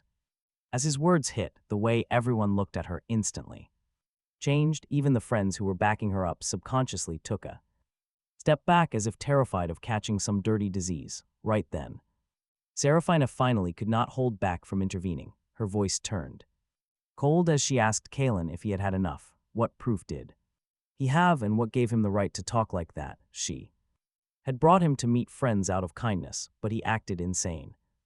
Kalen, however, let out a laugh as if hearing some massive joke, lifting his eyes to look at Serafina with a slight smirk on his face. He mocked the idea of meeting friends, calling it a cheap monkey show for them to watch since it was already so lively. Saying this, he looked down and dialed a number on his phone, looking as casual as ordering coffee. Before anyone could even react, they heard him speak in a light, slow tone. He called the police, reporting he was at Queens Avenue Bear, where someone was doing illegal drugs, jokingly adding that it was scary. Seeing this, Briar was so terrified she almost collapsed back onto the sofa, the blood completely draining from her face as she asked if he was insane. Calling the cops on them, did he even know what he was doing? He certainly did. Kalen twirled the phone gently between his fingers, his tone terrifyingly calm as he said he was doing exactly what she feared. Then he paused, adding a friendly reminder that when the police got there, he suggested none of them make sudden movements because he would tell them they. No one had any idea she was using. As those words fell, the crowd went wild. Is this actually real? Was she really using? No way, since she just returned from studying abroad. While everyone whispered in shock, a uniformed waiter hurried over, looking slightly nervous, asking politely if they needed any assistance here. Briar acted like she had grabbed a lifeline, practically screaming to kick him out because he was telling absolute lies. The waiter looked at her, then turned his gaze to the boy sitting quietly in the booth. His elbow rested against the edge of the sofa, his posture relaxed like a cat lazily stretching its claws. His eyebrows were cool and aloof, radiating an indescribable aura of ruthlessness, his gaze as calm as if watching a comical play. Seeing this, the waiter's heart skipped a beat, instantly realizing exactly who held all the power tonight. He coughed lightly, his tone carrying a careful sense of boundaries, asking her to please calm down. Seeing this scene, Briar's eyes widened in shock. She never expected that even the waiter would side with Kaylin. Unable to hold on any longer, she grabbed her designer bag and bolted for the exit, calling him an absolute lunatic as she fled. But the moment she pushed the private room door open, before she could even take a step, she slammed on the brakes. Talk about perfect timing. Out in the hallway, two uniformed officers were already standing there, their alert gazes sweeping over the entire venue. The lead officer glanced at her, his tone completely calm as he asked who had reported a suspect for illegal substance use. Hearing those words, Briar's face instantly turned translucent white, her feet feeling like lead and completely unable to move an inch. The scene instantly fell into a bizarre standstill, and the booth area went dead silent. Someone gasped, while others quietly shuffled a few steps away, desperately trying to draw a clear line between themselves and her. Briar's voice trembled, stammering that she did not do anything, and he was framing her. She knew it all too well. Once the police got involved, even if it was just a simple drug test, her family background would not save her. Right at this exact moment, in another booth on the far side, slender pale fingers slowly tapped the edge of a glass. Isolde Sterling sat quietly in the corner, a knowing smile playing on her lips, and her eyes slanted upward. She stared directly at Kaylin, looking like she was enjoying a highly entertaining theatrical performance. Furious, Serafina screamed Kaylin's name and warned him that if they did not find anything, he was absolutely dead. He merely shrugged, turned his head to look at her, smiling lazily and calling her incredibly loud in a dismissive tone, like commenting on a buzzing mosquito. Hearing this, Serafina almost lunged forward to slap him. Aldis grabbed her arm from the side, whispering a warning, telling her not to be impulsive and that losing her temper would ruin everything. His voice was extremely low, his tone carrying a hint of dark implication. As he reminded her that their plan had not even started yet, Serafina felt doused with cold water. Gritting her teeth and swallowing her anger, she glared at him. She turned to the other friends who were still in shock, plastering that fake socialite smile back on, assuring everyone that little Lynn is definitely fine. She tells everyone not to panic, brushing it off as a routine procedure during their rare reunion. There is no way she is letting this ruin the mood, so she waves down the waiter. Smiling beautifully, she asks for a few of their strongest drinks. She wants something strong enough to make everyone completely forget their troubles. Moments later, several glasses of vibrant, high-proof cocktails are served. Ice cubes clink in the glasses, casting a cold chill over the table. Serafina suggests a playful game, pulling a small silver dice cup from her bag. Smiling warmly, she explains there are 6 of them sitting around the table. They are numbered 1 to 6 from left to right, and she will roll the dice. Whoever gets called has to down a glass, but her smile carries a hidden meaning. Either drink up or accept a wild prank challenge from the group. She looks directly at him, her eyes completely unable to hide the provocation. This is a setup, the exact kind of trap she loves to play. But she never expected his reaction. He does not hesitate for even a second. He smiles and agrees, letting Serafina finally breathe a small sigh of relief. She thinks he is a total fool, completely blind to the real trap. The other guests are still dazed from the previous wild incident. Not daring to speak, they only offer quiet murmurs of agreement. Meanwhile, he rests his arm on the table, tapping his fingertips casually. With lowered eyes, he looks completely bored and indifferent. Underneath that calm mask, his mind is actively calculating their every move.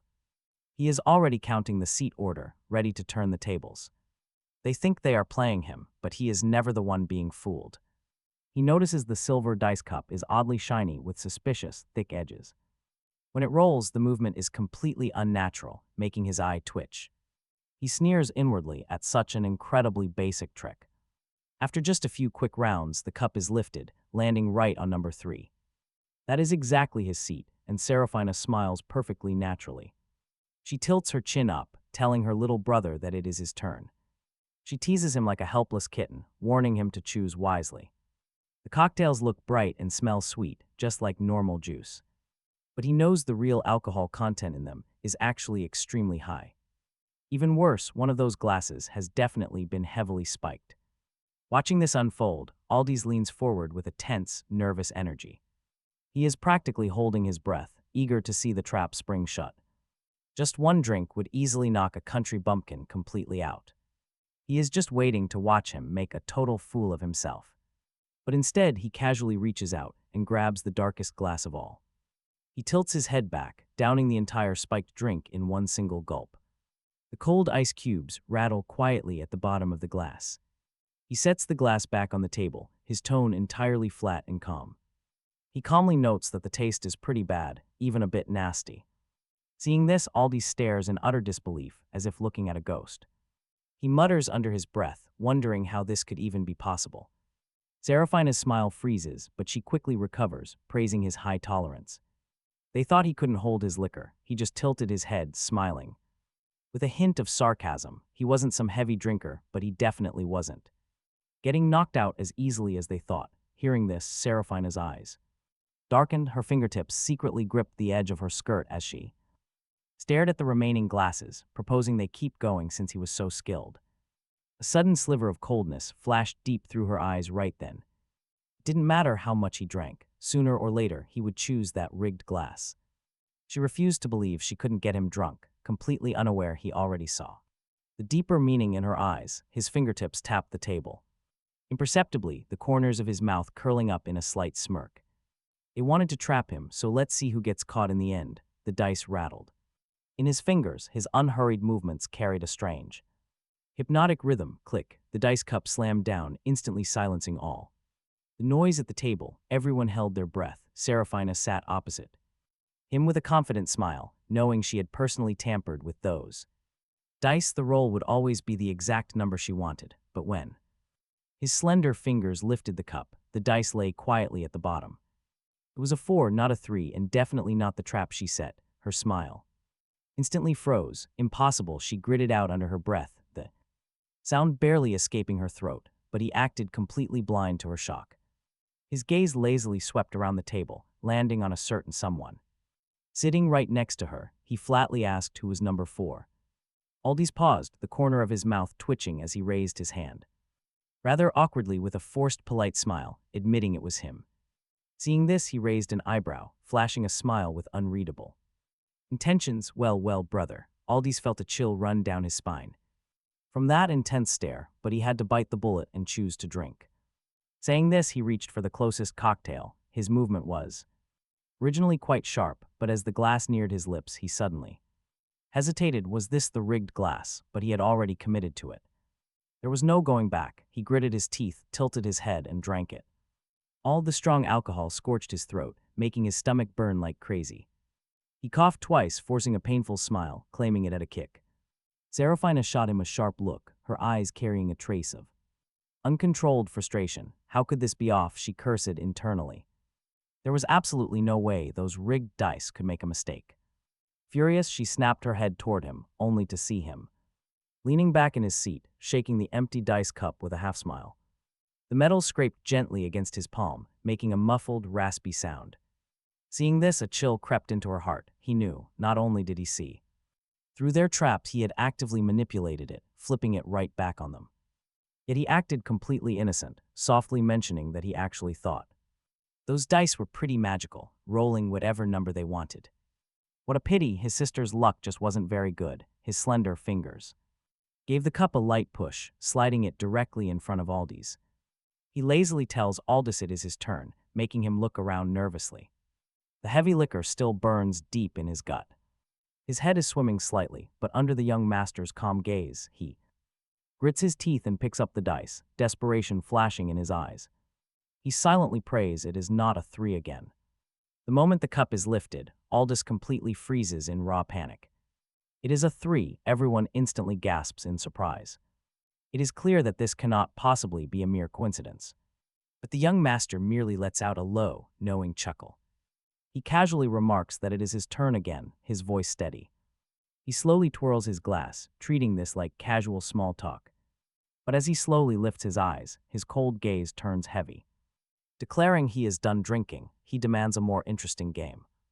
He turns to his sister, Serafina, with a dangerous, gentle smile. He asks what she wants him to do, his voice provocatively soft. Stared down by him, Serafina feels her heart skip a beat. She quickly recovers, a cold calculation flashing in her eyes. She nonchalantly says she is just worried he will not dare play. At this challenge, he raises an eyebrow, a mocking half-smile on his lips. He mockingly tells her she is being far too polite. Unbothered, she takes a delicate sip and dares him to stand. She tells him to choose anyone in the room and kiss them. She smiles sweetly, reminding him that it can be anyone but her. The moment she speaks, the atmosphere in the booth instantly heats up. Several people pull out their phones, secretly aiming their cameras. Talk about a setup, they are just waiting to record his downfall. A ruthless glint flashes deep within Serafina's scheming eyes. If this gets caught on camera, it will be a devastating scandal for him. The strict Vance family rules heavily condemn any public indiscretion. This is especially dangerous for someone newly returned to the family. If he acts wildly in public, Grandpa Vance will personally punish him. Serafina leans back with a smug smile, asking if he is afraid. But the young master slowly stands, his unhurried gaze sweeping the room. Finally he stops, a faint smirk forming on his face. He calmly announces his choice, pointing straight at the corner booth. There sits Isolde Sterling, looking like a beautiful but thorny rose. He had noticed her familiar face being targeted by his siblings earlier. They were trying to force her to drink and kiss random strangers. It is the perfect motive, handed to him on a silver platter. Seeing him approach, Isolde slowly looks up with cool, detached eyes. Her expression remains calm as she speaks in a lazy, slightly husky voice. She greets the young master, calling this meeting a mere coincidence. Yet her calm attitude suggests she expected him all along. He smiles, lazily agreeing that it is indeed quite a coincidence. Instantly, the onlookers sense a strange, heavy tension in the air. Choked by an invisible hand, is he insane? He is not actually going to kiss. Isolde Sterling is he. Seeing this, the face of Serafina drops instantly. She thought he would pick a girl from their group, not take a wild detour straight into Isolde Sterling's forbidden zone. Vance just stands there, leaning in slightly with a teasing smile like a cat scratching. At a heart gentle but completely provocative, Miss Sterling, he says, I got pranked by my siblings. They told me I have to find someone to kiss. Tell me, his voice drops incredibly low, completely intentional, as if he were speaking only to her. If I choose you, would you help me out? Isolde holds her glass, her fingertips slowly tracing the rim. The corners of her mouth curve up in a mysterious smile as she asks, why should I help you? Vance catches her faint scent of gardenias. He knows Isolde Sterling is not a woman anyone should ever offend.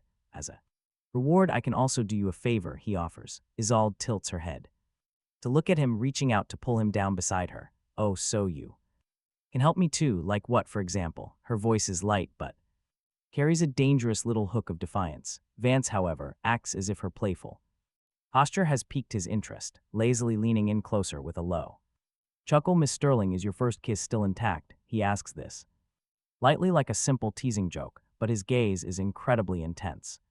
Like a cold blade, knife-sharp, Isolde lifts her eyes, her gaze landing directly on his pale, thin lips, her eyes narrowing. She knows exactly what he is asking. Young Master Vance, she raises an eyebrow. You can rest assured my first kiss is still here. I am clean, as her words drop, Vance finally acts like he got the perfect answer, his brows relaxing into an innocent, delighted expression, like a kid who was just given permission to steal candy. He leans in slowly, lowers his head, and presses a gentle kiss to her lips. The cool, soft sensation makes both of them freeze for a second. It is not the icy chill he imagined, nor a soft, yielding submission, but a sudden, quiet electric shock. Isolde does not dodge or push him away. She keeps her eyes wide open, looking at him calmly with a half-smile, refusing to back down. Watching this unfold, the entire crowd stands completely frozen. They were waiting for Isolde to slap him across the face or walk away with a freezing glare, but who could have guessed she would remain entirely unfazed, instead allowing him to kiss her. In a flash, Vance shifts his movement, his arms slip behind her back, wrapping tightly around the slender waist of Isolde, pulling her securely into his deep embrace. Her skirt rides up slightly, revealing snow white legs in the dim light, smooth like jade, instantly drawing every single eye. In the room, his hand placement is incredibly precise. Anchoring her waist, as her skirt slips up, Vance leans in slightly, reaches down and softly pulls the fabric back into place, so gentle it is. Almost painful, Isolde sits in his lap, looking up with her usual lazy tone. Are you serious, she asks, or just getting too into character for this? Play, Vance looks at her, a playful smirk on his lips. Miss Sterling. What makes anyone think this is a play? As his words fall, amusement flashes deep in Isolde's eyes. She lazily leans right against his shoulders, still holding her cocktail, as if nothing had happened yet. All simply shifting her weight to drink. At this, the room goes completely dead silent. Nobody expected that at the end of this game, it would actually be Kaelin and Isolde Sterling kissing. The pair took the trap, originally meant to humiliate him, turning it into a breathtaking, incomprehensible clash of two master players. Aldous keeps his head down, his phone screen still lit up. He had captured that split-second shot. He got the photo, but should he really show this to Grandpa? Isolde Sterling is a woman even the high society elites of the capital dare not casually provoke. If she truly was unwilling, who could even get close to her? Did she secretly approve? Thinking this, Aldous' heart tightens up. He steals a glance at the two of them still holding their half-embrace. Meanwhile, Serafina also falls silent, her palms turning ice cold. If Grandpa sees this, instead of blaming Kaelin, he might actually think the guy is incredibly capable for being able to win over Isolde Sterling. She would be dropping a massive rock on her own foot. The crowd around them is also left completely stunned. The atmosphere turns incredibly awkward. Someone whispers in absolute disbelief, is that really Isolde Sterling? Did she really just let Kaelin kiss her like that? A few minutes later, Kaelin returns to his seat on the sofa with a satisfied chuckle. His lips curve upward, but his gaze remains cold and casual, as if he just enjoyed some grand feast. Isolde Sterling's lips were soft and warm, cool and refreshing, like a night flower, blooming without any artificial scent. It was almost plain, but that kind of simplicity is highly addictive. He lightly presses the tip of his tongue to the roof of his mouth, thoughtfully licking his lips, feeling a slight pang of regret. They did not even touch tongues. What a pity. He really wants to know if that aloof Miss Sterling actually knows how to kiss. On the other side, Aldous is grinding his teeth in absolute hatred, since this plan totally failed. Time for Plan B. Serafina picks up the dice cup again, shaking it with a warm, harmless smile. Little brother, the number is 3 again. Only a few glasses are left, so he must pick another. Kaelin glances at the glasses and casually points, choosing the one on the far edge, tilting his head back to down it in one gulp. His Adam's apple bobs gently. The clean movement looks like a high-end commercial. After putting down the glass, he slowly wipes the corner of his mouth, lazily asking if it is finally his turn. Hearing this, Serafina's eye twitched. She immediately smiles and shakes her head, saying no. That following the order, it is now Quinn's turn. Quinn, sitting to the side, freezes completely upon hearing his name. Me. Serafina nods, telling him he is up. Quinn nervously takes the cup and shakes it twice to check. Still a 3. Kaelin smiles faintly, announcing it is him again. He reaches out, takes another glass and drinks, glass after glass. A whole round passes. Every single person somehow rolls a 3. The entire private booth suddenly plunges into a bizarre, eerie silence. They stare blankly at the dice, exchanging tense glances. How is this possible? And the most bizarre part, he picked perfectly every single time. He accurately avoided that tempered glass every single time. The glasses looked almost identical. Even the ice cubes were the same. Nobody could tell which glass was the rigged one. Tension fills the room. Cold sweat slides down Aldous' forehead. His heart begins to race. Anxiety rises in his chest. He finally realizes they made a huge mistake. They had completely underestimated him from the very beginning. He just smiles calmly. He looks like a hunter watching clumsy actors. They are just performing a chaotic play right before his eyes. Tracing the rim of his glass, he notes these dice are interesting. They must be specially prepared just for him, he says. Those words make everyone's hearts skip a beat, but he doesn't push. Instead, he just flashes a lazy smile, calling it too fake. His eyes are like cold stars in the dead of night. They look gentle on the surface, but they are incredibly sharp. He picks up the dice cup, tapping the lid gently. He shakes it rhythmically, as if playing a boring little game. The dice clatter against the porcelain with a crisp, terrifying sound. It sounds like light rain falling on stone slabs, sharp and unsettling. He sets the cup down, flicks his wrist, and gently lifts the lid. A 4 is glaringly obvious. Instantly, the air in the room freezes. Everyone turns to look at seat 4. Here comes the fallout. That seat belongs to Aldous. He calmly stares at the number.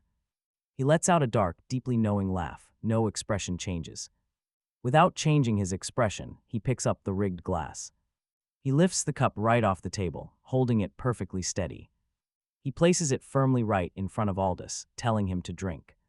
His voice is gentle, like a friend urging another to drink. Aldous pales, instinctively leaning back to try and laugh it off. He desperately stammers out an excuse, claiming his head is already spinning. But he acts like he did not hear the rejection at all. He keeps smiling, but those eyes are turning colder by the second. The fake warmth completely fades away. Suddenly, he reaches out. He violently grips the back of Aldous's neck and twists his wrist. He uses terrifying, sudden force before Aldous can even react.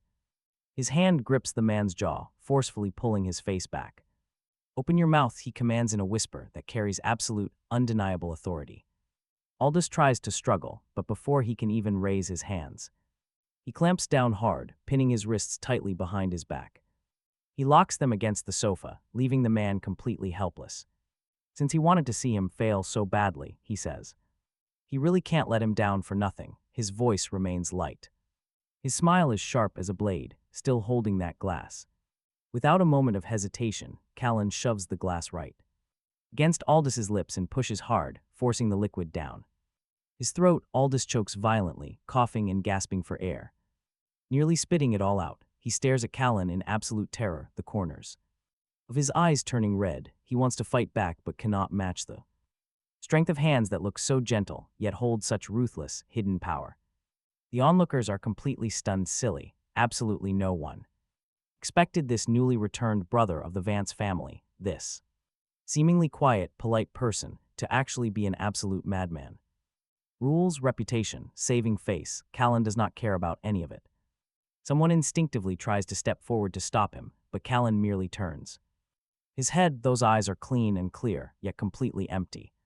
Devoid of any life, like a deep underwater whirlpool with no visible bottom, carrying an inexplicable crushing pressure. Their footsteps freeze. Not a single person dares to move an inch. Aldous finally finishes his coughing fit, his face flushed red with liquid still dripping from his mouth. He gasps for air with an incredibly ugly expression. But Callan just methodically places the empty glass back onto the table like nothing ever happened. He even reaches out and adjusts Aldous's collar, whispering gently, "You see, brother, now it is fair, right? Now they get it. Everyone finally understands one thing. It is not that he cannot handle their game. He never intended to play on their level to begin with." As Aldous swallows the last drop, his stomach feels like it is on fire. He violently furrows his brows but quickly smooths them out, forcing himself to stay calm. He cannot blow his cover, absolutely not. He takes a breath and stands. His voice is tight, but he desperately tries to mask it with his usual calm. He claims Callan is just slandering him, asking how he could possibly drug the glass when he drank it and is perfectly fine.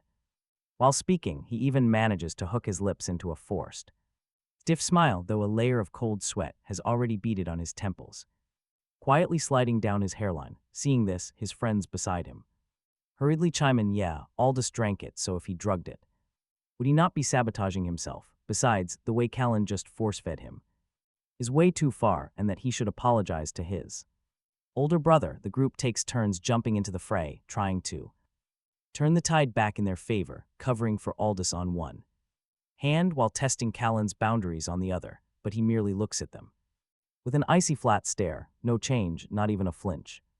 His eyelids droop slightly as he methodically wipes his fingers with a tissue like he had just fed a rabid dog and is disgusted by getting its slobber on him. His tone is light. Did they skip biology class or something? He slightly lifts his eyelids, his gaze sweeping over them, like looking at a bunch of jumping clowns. Do they not know that?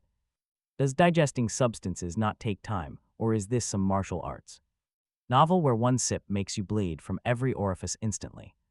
As those cold words drop, the entire crowd gasps in stunned, heavy silence. He lets out a soft, quiet chuckle at their sheer stupidity. He suggests they stay right here and keep his brother company. Turning slightly, he pulls out a chair directly for Aldous. He gestures for him to sit, wearing a mixture of gentleness and sarcasm. Let us see if 30 minutes from now his brother stands, or if he will simply collapse and pass out right in front of everyone. The moment those words leave his mouth, the entire room freezes. Aldous stands completely paralyzed, his face turning an iron gray color. Deep, agonizing heat begins to flood through his entire body.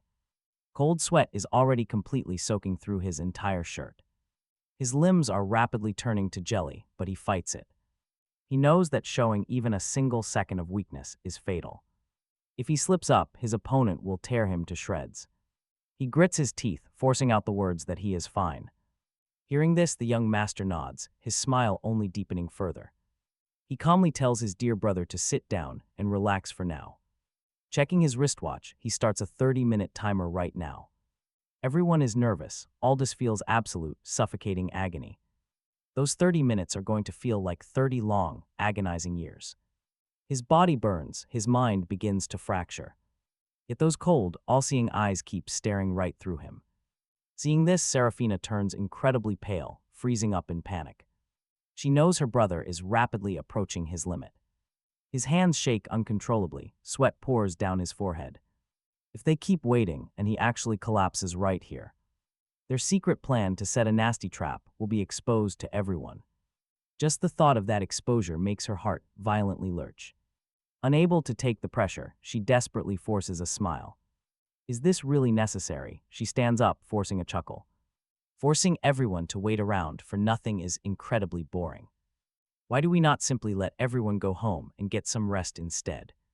Her eyes constantly dart toward him, begging him to stop. But he does not even bother to look up at her. He calmly spins the dice cup with a faint smirk, looking exactly like a patient fox waiting for its prey. Before he can even open his mouth to reply, a cool voice cuts in. Cold, playful, the voice rings out from across the room. She agrees that waiting around doing absolutely nothing is pretty boring. Everyone freezes, all eyes instantly lock onto the speaker. Zald Sterling stands there, swirling a half-finished drink in hand. Her expression is light, the corners of her eyes narrowed. She announces she called girls to take him upstairs right now. The air is sucked out, Aldous' pupils shrink violently. His breathing hitches sharply. Right now, he is absolutely roasting. He is still desperately trying to play it cool despite his rising panic. But this single sentence from Isolde is practically ripping away his last shred of cover. Miss Sterling, Serafina's composure finally cracks, her voice spiking uncontrollably. What is the meaning of this? There is no meaning at all, Isolde replies calmly. She gently swirls the drink in her glass, her cool gaze landing flatly on Aldous. Her tone is as gentle as if she is just discussing the daily weather. I saw the eldest young Master Vance looking terribly flushed and sweating. My guess is you needed this, that is all. Yet every syllable is a fatal strike. Hearing this, Kaelin smiles slightly. Miss Sterling is so considerate. Brother, you better hurry up and go. Kaelin, Aldous lets out a low roar through gritted teeth, his voice sounding incredibly hoarse. His eyes are filled with panic. Kaelin, however, just lets out a tusk. He looks almost pitying. Brother, are you scared or just afraid of getting caught? Are you afraid of leaving evidence and getting disciplined by Grandpa? With Kaelin and Isolde teaming up, things spiral completely out of control. Serafina's face is ghastly white, her teeth clenched tight in pure frustration. Meanwhile, Aldous is sweating from head to toe, unable to stand or even sit. He looks exactly like a guilty criminal moments before his big exposure. Everyone realizes their little scheme has just completely flipped upside down. Before Kaelin can even speak again, two uniformed waiters walk out from the corner. They walk over with highly respectful, professional smiles on their faces. Young Master Vance, your VIP premium massage package is ready. It is time now, so please follow us upstairs. The air pauses for a beat. Everyone subconsciously looks at Kaelin, but he still wears that same lazy smile. He casts a lazy glance at the waiter, then turns his gaze elsewhere. Looking over at Serafina sitting opposite him, her face turns incredibly pale. Aldous' fingers tremble slightly as he desperately tries to stand up. But his body is already swaying uncontrollably, and his head feels heavy. His vision is blurring now as the drug starts fully kicking in. He tries to wave them off in refusal, but has no strength left to lift his arm. The waiters remain incredibly polite, but their physical movements are sharp and decisive. They grab him firmly from both sides, left and right, without hesitation. Young Master Vance, you already made the reservation. The private room is set up. There is no need to be polite, as Aldous tries desperately to squirm. He cannot even formulate a sentence, letting them half carry and half drag him. They move toward the stairs as he slurs, "Let me go," in a weak whimper. His resistance looks utterly pathetic now, and his legs are like complete jelly. He cannot even stand up, just like picking up a helpless rag doll. Instead, he is effortlessly dragged away. The scene is comical and deeply ironic. The onlookers watch, absolutely dumbfounded. No one dares make a sound. Standing nearby, Serafina reacts as if she has just been burned by fire. She suddenly shoots up from her seat, her face turning completely ashen. "Kaylin, are you out of your mind? You know how strict the family rules are. If anything happens to your brother, can you really escape the blame?" Her voice carried pure panic and rage, showing her genuine terror. Terrified now, but Caden merely raised an eyebrow, his posture completely lazy. His gaze drifted over her like a feather, treating her like an irrelevant bystander, his tone as gentle as small talk. "Sister, you have misunderstood." He tilted his head, his eyes curving as his soft voice remaining low and soft. "I am the younger brother. How can I control what my older brother does? Besides," Caden paused, his smile cooling down. "Bit by bit, older brother has always been willful, has he not? Can anyone even stop him?" That single sentence shut down her excuse entirely. Serafina's breath hitched, watching helplessly as Aldous' silhouette disappeared down the bar's stairwell. She wanted to chase after him, but it was too late. Caden, however, calmly took a sip of his drink as if nothing happened, telling her flatly not to worry. He just went upstairs to relax, using the script they had written earlier. And letting him be the star of it once shouldn't be too much to ask. He slowly stood up, his long fingers adjusting his cuffs as if he had just finished a completely trivial, meaningless game. All right, he hates it the most when people play dirty. The noisy atmosphere instantly fell into total silence. This group of rich heirs, who were supposed to be the big shots of the capital circle, were now sitting there like deflated eggplants with heads bowed, not even daring to breathe loudly. They finally understood that this lazy-looking boy standing in front of them was no wild country bumpkin, nor was he some scapegoat they could easily set up. Someone started recalling his actions as whispers instantly broke out around them, asking if Isolde Sterling was completely out of her mind. Why would she want a man with his background? I heard Caden is just the Vance family's illegitimate wild child who grew up in the countryside with no background and no power. Why would she get involved with him? Listening to these whispers, Caden's smile deepened. He turned his head, looking directly toward Isolde Sterling's direction, his voice not heavy, but every single word was clear. "Miss Sterling, I have noted down your help today." Isolde glanced at him, smiling faintly without saying a word, but her gaze locked straight into his with no dodging or denial. He walked straight toward Isolde, standing right in front of her, his voice low, calm, and restrained. It carried a trace of seriousness as he offered to repay her. Isolde leaned back in the booth, the corners of her eyes lifting slightly, looking at him with a faint smile and agreeing to let him. He smiled, saying in a low voice that they should have drinks. Isolde did not hesitate, standing up to lead him straight to her private booth. She picked up a glass, gently swirling the liquid, smiling at him. She admitted being curious how young Master Vance knew the glass was drugged. As her words fell, Caden set his glass down, lazily leaning back against the sofa, his tone carrying a nonchalant hint that the drug. For a drug like Sleepy Number 1, a faint, barely visible film forms on top. It catches the light. The strange reflection looks slightly off at certain angles. A bit grayer. Explaining this, Vance stops, looking at her with a half-smile. Nobody else would ever notice, but Vance, he has seen this drug far too often. They tried to drug his water once. Unfortunately, they did not succeed. That failed attempt simply forced him to memorize the deadly reflection forever. Isolde watches him. Her silent stare carries a sudden, deeply probing look. She realizes this young man did not survive this long by simple luck. Reading her mind completely, Vance lets out a soft, highly amused chuckle. He drains his glass. He tells Miss Sterling that despite his humble past, He understands exactly how dark and filthy this high-class world can get. He has lived long enough to climb this fast. He had to learn. These dirty tricks are survival skills now. Isolde nods, raising her glass. She clinks her glass against his. He is far more interesting than expected. His look deepens. He suggestively replies that she should get to know him. Isolde stares right back. A playful, gentle smile dances in her eyes as she speaks. Her voice sounds soft, yet it holds an unmistakable edge of serious intent. She calmly mentions a promise. Young Master Vance owes her a favor. Vance simply hums. He doesn't ask for details, acting entirely unbothered. Whatever she wants, he can handle, but she has a sudden question. She asks what if this favor involves the absolute biggest step of his life. He turns to her. A sudden wave of realization washes over him. But he keeps his expression totally blank, responding with a quiet remark. He has no major events, only small matters. Isolde tilts her head. She looks closely at his face, her gaze carrying a light, teasing tone. Marry her instead. Hearing this, his throat tightens up completely. He chokes on his drink. His calm composure instantly cracks. His eyes shift with confusion, trying to see if she is joking. He suggests she is joking, but her deadpan expression does not change. Her grandfather is aging. He desperately hopes to see her settle down soon. He rarely pushes her, but on this marriage issue, he is stubborn. Absolutely unyielding, she pauses, a hint of dry amusement in her voice. She is too free-spirited. She absolutely hates being tied down. Traditional dating is too troublesome. Marriage sounds like a nightmare. But if a wedding is inevitable, she wants someone completely low maintenance. She prefers a partner who will never cause her any actual trouble. Vance listens silently, his dark gaze locks onto her relaxed face.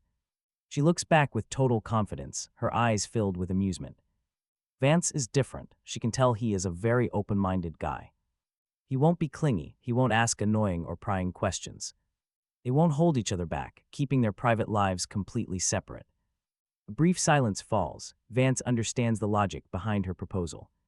It is a pure business transaction, based on absolute mutual non-interference. He doesn't agree immediately. He notes she wants a totally hands-off marriage.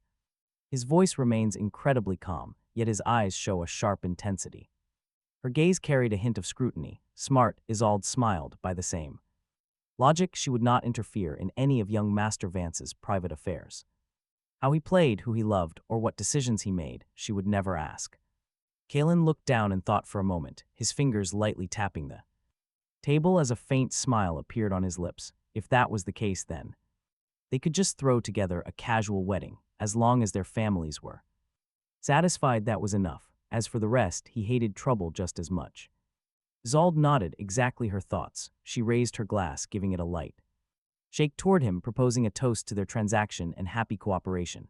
Kalen also raised his glass, clinking it against hers with a crisp sound. He said in a low voice, "Miss Sterling, happy cooperation," but a dark glint flashed through the depths of his eyes, carrying an ambiguous, profound meaning. This marriage seemed like Isolde was the one proposing it, but as for who was actually controlling the board, that remained to be seen. Suddenly, her phone rang. Isolde picked it up and saw her grandfather was calling. She answered in a gentle, slow tone, greeting him warmly. The old man's deep, familiar voice came through the receiver, noting it was almost the end of May. He asked if it was time she considered her own marriage. Isolde leaned her head back against the sofa, a faint smile floating in her eyes, asking softly if he was talking about marriage. Hearing this, the old man sighed, saying he was getting old and only wanted to see her settled with a reliable husband sooner rather than later, if she found family arrangements annoying. He suggested she just choose someone herself. Isolde paused for a few seconds, then suddenly smiled, revealing she actually had found someone. Hearing this, the old patriarch grew instantly excited, demanding to know his name. He asked about the boy's family and background. Isolde replied in a quiet voice that he already met him. His name is Kalen. There was a moment of silence on the other end, as if recalling the name. Then his tone carried a bit of teasing and a meaningful laugh. That kid who looks polite on the outside but has a dangerous look in his eyes. Did she really choose him? Wasn't she usually afraid of people who were hard to control? Isolde chuckled. She did not plan on controlling him, choosing him precisely because he was not easily controlled. That got her grandfather interested. His tone now carried a hint of amusement. saying he was quite satisfied with her taste this time and wanted her to bring Kalen back for a proper meal. Isolde promised to bring him over whenever she had some free time. Her tone was calm and collected, like she was scheduling a normal business meeting. Without a trace of nervousness or shyness, he promised to hold her to it. His voice filled with a satisfied smile as he warned her not to back out at the last minute. The two chatted casually for a few more sentences. Isolde put down her phone, that little bit of a smile still lingering on her lips. She glanced at Kalen, still sitting opposite her. The light in her eyes seemed to hide something ambiguous, as if she was weighing something in her mind. Kalen sat opposite her, his long fingers gripping the glass, his gaze remaining fixed on her face the entire time, unmoving. Suddenly Vance speaks up. Miss Sterling has said so much, but did she forget one thing? As his words hang in the air, Isolde turns her head to look right at him. Her expression is calm, her voice gentle as always, asking what thing. He just smiles. His lips curl into a barely visible smile. Since they are getting married, they should clarify things in advance. What exactly are they doing?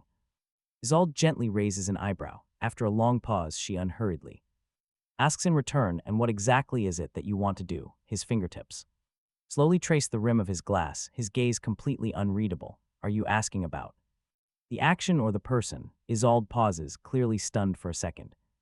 Her eyelashes flutter lightly, as if unsure she even heard him correctly. The next second, she looks down, suppressing a laugh to hide the tiny smile forming on her lips. Her voice carries a trace of light banter. Young Master Vance is very good at asking questions. Unfortunately, she says, she is not in the habit of highlighting the key points for the exam. He stares at her, silent, but his gaze feels firmly pinned to her face, careless yet exceptionally sharp. The atmosphere between the two of them suddenly stagnates, with a dark undercurrent surging, layer upon layer of invisible probing and sparks churning. But after a moment, Isolde smiles. She slowly leans in closer, whispering that if he really wants to make a move on her, they will have to see if he actually has the skills for it. Instantly, Vance slowly leans in closer, his movements incredibly light, like a wild beast draped in fur. His warm breath lands on Isolde's lips, but he does not actually touch them.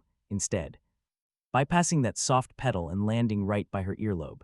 Miss Sterling, better be careful. After all, some people, once they are provoked. He pauses, the corner of his mouth seeming to hook into a smile, yet devoid of any warmth. What he ends up doing won't be up to her to decide. Isolde turns her head, meeting his eyes. There is absolutely no panic in her gaze. Instead, she looks like she is sizing up a fierce beast that has wandered into her palm. She flatly warns him that he had better be careful too. Provoking her isn't something he can walk away from unscathed, but Vance just smiles, the light in his eyes deepening. Seriously, this game is only just starting. The night is deep. Isolde returns home, standing by the window as she recalls that scene in the bar just now. She remembers his warning about provoking certain people, and how what he does next won't be up to her to decide. A smile actually slowly curls onto her lips. What you end up doing, she mutters softly. She would actually love to see exactly what he can do. At this moment, footsteps sound from the doorway. Patriarch Sterling walks in, wearing a casual Zhang Shan suit, asking directly if she told that boy yet. Isolde withdraws her gaze with a flat yes. Did he agree to marry her?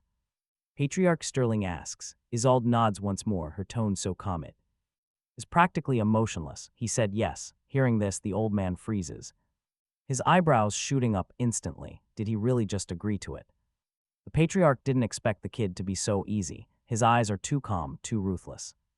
You can tell he is not easily manipulated. What method did she use? Isolde walks slowly to the cabinet and pours a glass of plain water. Her lips.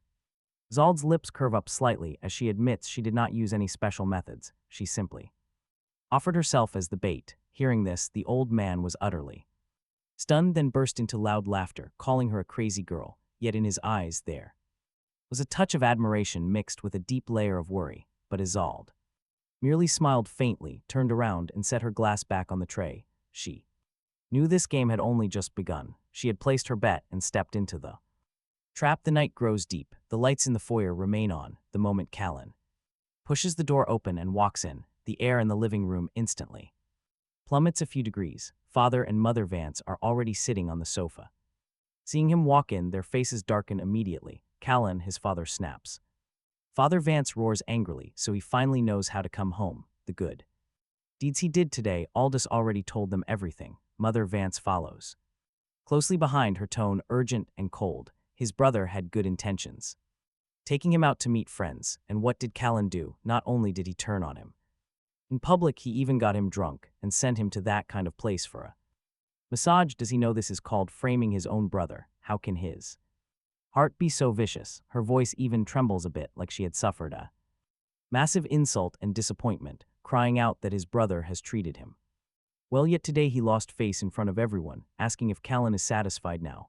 As her words drop, Aldous already steps forward from the side, his head bowed, the rims of his eyes slightly red, looking as aggrieved as a pitiful little white flower bullied to the extreme, pleading with them not to blame Callan anymore. He knows Callan has always disliked him, suggesting he just hasn't done enough, which is why he is always misunderstood, insisting he really didn't mean Callan any harm, saying those people today really shouldn't have said those things about him. He stops halfway, his voice choking up at the perfect moment, playing the part of a heartbroken older brother. Mother Vance's brow furrows deeper, angry that he still speaks up for him when what he did today is simply too much. Father Vance slams his hand on the table and stands up, demanding an explanation, asking what exactly he was thinking or if he did it on purpose. But Callan, surrounded in the center, merely looks at them coldly, his expression without a single ripple, refusing to explain.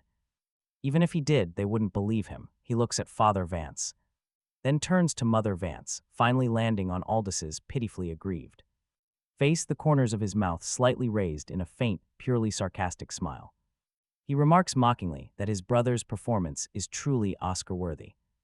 Anyone watching would think Aldous was the biological brother, and Callan was just some orphan picked up from the trash. As the words fall, Mother Vance stands up in pure rage, but Callan cuts her off, saying they have scolded all they wanted and he has heard more than enough. If they want to punish, beat, or kick him out, fine. Saying this, his voice drops a few degrees as he reminds them that he didn't drug him, he just took the drug his brother prepared for him and gave it right back. If they really think that place is so filthy, they should ask how a grown man with hands and feet could not walk away himself. Having said that, he turns and walks.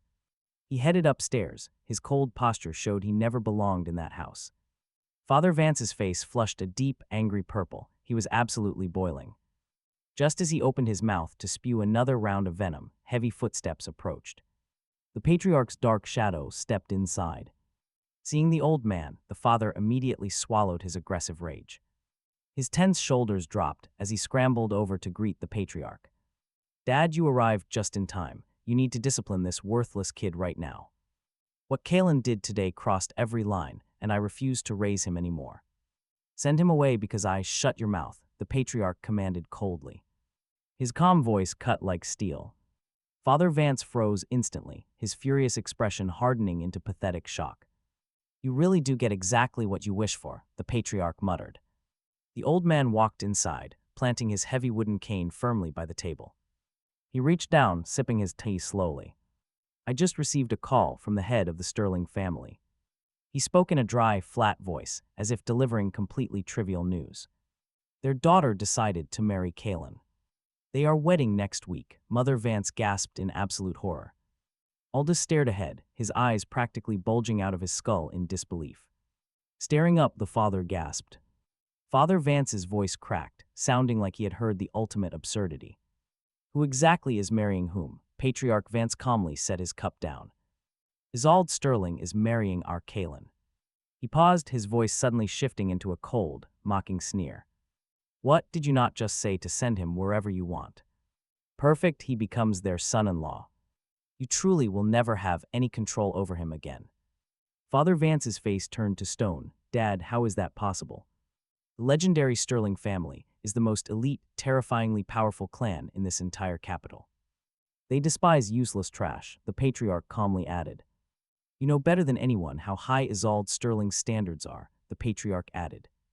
"She would never choose someone who can just lie his way into her life. Never forget what Callan did. Everything Callan achieved today was fought for by his own hands, not yours." After throwing those sharp words, the old patriarch tapped his heavy cane. "Go on, continue your petty fights. I am far too old for this nonsense, he muttered, walking out. As his silhouette faded, the entire room remained dead quiet in shock. Mother Vance stared blankly in shock. Could the proud Isolde Sterling really want to marry their discarded son? It made no sense. Aldous kept his eyes glued to the stairs. He bit his lip until it almost bled, screaming in his head on what grounds. He was the golden eldest son, painstakingly raised for this success.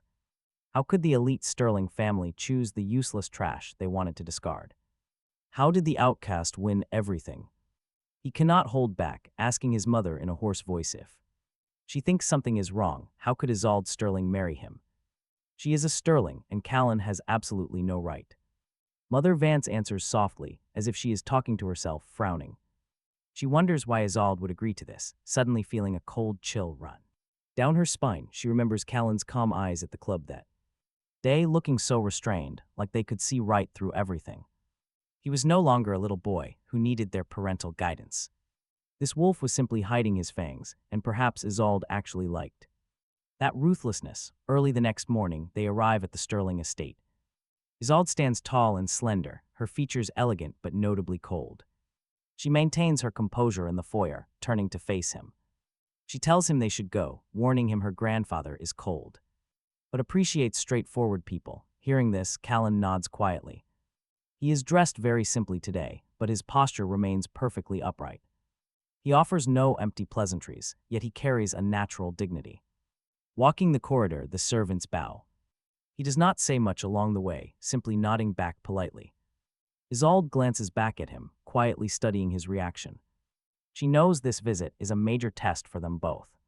It is their official debut as an engaged couple before the Sterlings. They are stepping up to the family's long table in the living room. Patriarch Sterling sits in his grand armchair. Beside him are the parents. He notes their arrival. Setting down his cup, he fixes his gaze on Callan. He observes that Callan is remarkably composed. Callan steps forward, introducing himself in a calm, polite voice. He stands straight, showing no fear or arrogance. The patriarch nods, and Callan slowly takes a seat opposite them. Mother Sterling sips her tea, asking her daughter if this is him. Isolde gives a flat yes, and her father immediately frowns. He notes Callan is the Vance family's youngest son, who recently returned. Callan admits this frankly, promising he will not let Isolde lose face. Patriarch Sterling squints at him for a few tense seconds. He suddenly smiles, praising his guts and mentioning Isolde's cold nature. She has never been moved by any man, asking how Callan managed it. Callan replies flatly that he did nothing, and she chose him. His words are quiet, but man, they carry a razor-sharp edge. The living room falls completely silent as Isolde sips her tea. A faint, amused smile begins to play at the corners of her lips.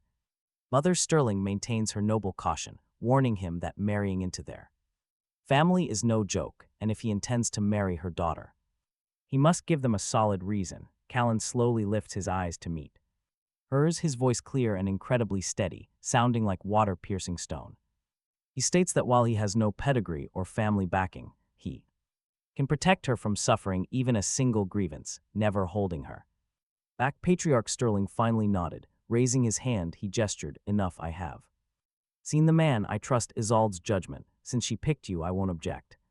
But you set your own rules. I'll only say one thing: if anyone dares to bully her, I'll be the first one to make them pay." Naturally, Callan answered in a low voice, his tone calm but releasing an inexplicable sharpness. Isolde turned to look at him as if truly seeing this man for the first time, and this time she smiled genuinely. Aldous was practically going insane these past few days. That set of photos online was spreading like wildfire. Dim lighting, him looking disheveled, hugging various women, looking completely wasted, mutter unspeakably vulgar words caught perfectly on camera. The moment the photos were exposed, they were immediately shared like crazy by major gossip accounts. The Vance family lost all its face. Father Vance was furious. Mother Vance was sick with anger. Aldous stormed back home in a fit of rage. Kicked open Callan's bedroom door, pointed at his face and cursed. "It was you, wasn't it? You're the one who took those photos. Are you out of your mind trying to destroy me?" Callan was lazily sitting on the sofa, holding a cup of cold tea. Hearing the commotion, he slowly lifted his eyes, his voice unhurried, like discussing a trivial matter. "Why don't you take a look at what you actually I merely recorded the facts, unlike you, putting on a fake face while you're.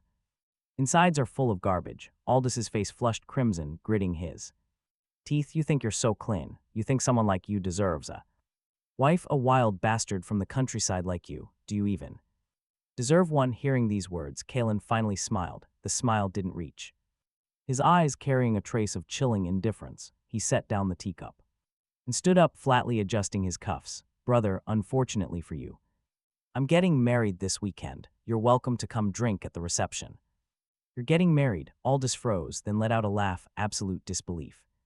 What kind of joke is that? A broke kid with no degree, no connections, and no future like you who would marry you? Kalen looked at him, his gaze calm and sharp, lightly spitting out 3 words, Isolde Sterling. In this moment, the entire atmosphere seemed to solidify. Aldous' expression instantly froze. That mocking smile on his face was as if it had been ripped to shreds in public. Shock, confusion, and unwillingness intertwined into twisted rage. What did you say, Isolde Sterling? He repeated it again, his tone as casual as tossing a piece of trash. Grandpa Sterling personally agreed. We have already prepared the wedding, brother. Do you want me to save a spot for you as a groomsman? A faint, barely there smile hooked on the corner of his lips. Didn't you just say I couldn't get a wife? Having said that, he turned and walked out the door, leaving Aldous standing exactly where he was, his face alternating between green and white, fists clenched so tight his knuckles were white, his eyes full of shame and hatred. The person he was marrying now was a woman he wouldn't be able to reach in his entire lifetime. The night was heavy. The bedroom was only lit by a dim yellow wall lamp. He sat by the bed, his long fingers flipping through some documents, his expression calm as if Vance is planning something, when his phone suddenly vibrates. A red notification dot lights up the screen. A new friend request has arrived. He opens it up without thinking at all, only to find 3 incredibly simple words. Isolde Sterling. His eyes narrow slightly, a low chuckle escapes. They had exchanged their numbers before, but they had never actually connected on social media. He assumed someone as incredibly cold as Isolde would never bother. With a quick, completely instinctual tap, he accepts her request right away. The system confirms that the two of them are now officially connected on the app. Instantly, her profile picture pops up, a fluffy, curled-up little white bunny. With its soft ears askew, it looks completely harmless and incredibly soft to the touch. Vance stares at the cute bunny in disbelief for a few seconds. He expected some cold, minimalist landscape. He never imagined she would actually choose to use something so incredibly adorable. He opens the chat box, typing, and then immediately deleting his message over and over. Finally, he just sends a simple, teasing message. Isolde replies almost instantly, her tone unhurried. She claims she just clicked a pleasing image without looking too closely. She asks if he has a problem with it, making Vance smile warmly at his screen. He has no problem, not at all. He finds it rather charming. He hesitates briefly before boldly adding that the bunny is just like her. The chat remains completely silent for a very long moment before she finally types her reply. She warns young Master Vance to watch his words, making his grin widen. He stares at the screen, murmuring that she was the one suggesting marriage. Later that night, the Grand Sterling Villa grows incredibly quiet as the lights finally dim.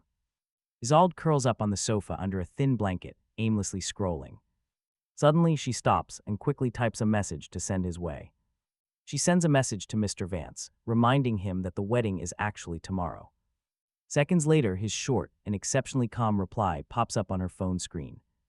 Isolde stares at his brief response, a small smile tugging at her lips. She types back, teasingly telling him that it is still not too late to back out. Vance takes a brief moment to think before sending back another, very direct reply. He tells her the same goes for her, causing her typing fingers to completely freeze. A slow smile forms on her face as she replies that she has no regrets. The chat falls completely silent, like a quiet tug-of-war between 2 stubborn souls. Vance finally replies, telling her he hopes she can still say that in the future. Isolde reads his message, her expression shifting slightly as she stares at his words. Instead of typing a reply, she decides to take a much bolder step. She opens his profile and quietly renames his contact with a simple new name, husband. She stares at the fluffy white bunny on the screen for a long moment. A soft laugh escapes her lips. Meanwhile, across town, Vance slowly sets down his phone. He leans his head back against his office chair, gazing blankly up at the ceiling. Unreadable, a mysterious, incredibly subtle smile still plays across his handsome face. Early the next morning, the grand Sterling estate is fully decorated for the wedding. The entire mansion looks brand new for them. People gather in small groups, making the formal venue lively and exciting. Under probing and curious gazes, Kalen looks sharp in a tailored black suit. Standing before the wedding arch, quiet as always, yet exceptionally striking, born with a handsome, coolly pale complexion, his look right now, with slightly furrowed brows, makes him seem even more sharp and unapproachable than ever. Aldis whispers to Scott, wondering if Isolde has water in her brain. He wears a sleek suit, keeping his tone light, though the corners of his mouth curve with blatant mockery. How could a perfectly good Sterling family daughter fall for some country bumpkin fresh out of the sticks? He claims he just cannot understand it. Aldis deliberately raises his voice, making sure everyone around can hear him clearly, his gaze dripping with undisguised contempt. Sneering slightly, he warns little brother Kalen not to go embarrassing the Sterling family in the future, since Isolde's reputation is not something they can afford to damage. Kalen's gaze does not shift. He does not even bother to lift an eyelid, casting a flat, piercing glance his way. That stare is as cold as a blade, slicing straight through to the bone. Just as the heavy atmosphere is about to completely freeze, Serafina steps in. She holds up her dress, wearing an apricot white gown, smiling gently and telling Kalen she is so happy for him. She pauses right after speaking, gently tilting her head with an emotional yet casual look. Wondering aloud, she asks who could have possibly thought their little Kalen actually had the skills to marry Isolde Sterling, back when he first returned. Who could have imagined he would reach this step? Fate is truly wondrous, she says. It sounds like praise, but in reality, every single sentence hides thorns. He must work hard, never letting people say he is reaching out of his league or that he does not deserve her. After all, the Sterling family relatives are all watching closely, but Kalen's tone remains completely indifferent, his voice unhurried. He calmly thanks his sister, saying he is marrying Isolde not to satisfy anyone, and he does not care if anyone is dissatisfied. His lips curl into a sharp, blade-like smile, noting that some people should not wear those faces. Their sourness is far too obvious, making the entire scene look pathetic. Before his words even fully settle, Aldi's face completely drops. The onlookers hear it all loud and clear, yet pretend they did not, smiling politely while understanding everything perfectly. Their hearts, and honestly, this wedding is more than a union. It is his ultimate, silent comeback. Standing before the wedding arch, the soft light hits his side profile, making his handsome features look incredibly sharp. He never actively fought for this. Yet here he stands on this stage, while those who once looked down on him can only swallow their deep resentment amidst the rising sounds of blessings. The wedding music gradually softens as the officiant's voice echoes across the hall, instructing the bride and groom to exchange their rings. Kalen lowers his head, looking down at Isolde's slender, pale hand, her skin almost transparent. He extends his fingertips to gently cover her palm, slowly sliding the wedding band onto her ring finger. The very second it slides past her knuckle, he feels his own heart skip a small, almost imperceptible beat. Isolde lowers her eyes to watch his movements with a calm gaze, yet the corners of her mouth slightly lift, like a pear blossom quietly blooming. Under the moonlight, she is snow white and cold, completely capturing his soul. As the ring was put on, he whispered that from now on she was his person, and Isolde gripped his hand tightly, her fingertips tightening slightly, like a promise. His fingers trembled, looking down at her slender hands. Her skin was always cold, but after putting on the ring, they warmed up quite a bit from his body heat. Isolde stood in front of him, her expression calm and cold as ever, yet her gaze trembled slightly the moment it landed on his finger. She took his hand, clumsily sliding the ring on. Only then did she lift her eyes to look at him. The officiant announced that the groom may now kiss the bride. His breath hitched slightly, his gaze landed on Isolde's lips, hesitating for half a second. He knew countless pairs of eyes were staring at him from offstage, including those who never truly accepted him, but she did not turn away. He hesitated, no longer leaning down to gently capture her lips. In that instant, the lights were blinding. The hall fell so quiet they could only hear applause and the constant clicking of camera flashes. It felt as if they were on an isolated island with only each other. Offstage, the Sterling family elders clapped expressionlessly, no warmth, their gazes were freezing cold. Zold's female cousin sneered softly, whispering that this kid was too good at acting. He actually believed he deserved her. The male cousin beside her spoke flatly, his tone licking disdain, saying that no matter how deep he hid, he would be seen through. Sooner or later, did they really think Grandpa could protect him forever? Another distant relative snorted in contempt, whispering that it was just Isolde. Being momentarily confused, talk about a cynical bunch, they gave her 6 months max and she would wake up. Mother Vance sat in the guest seating, tightly clutching her small purse, her eyes full of disbelief, muttering that Kaylin had actually married the eldest daughter of the Sterling family and had truly made it to this step. Father Vance's face darkened completely, grumbling to look at the faces of the Sterling family, asking who among them was actually blessing him.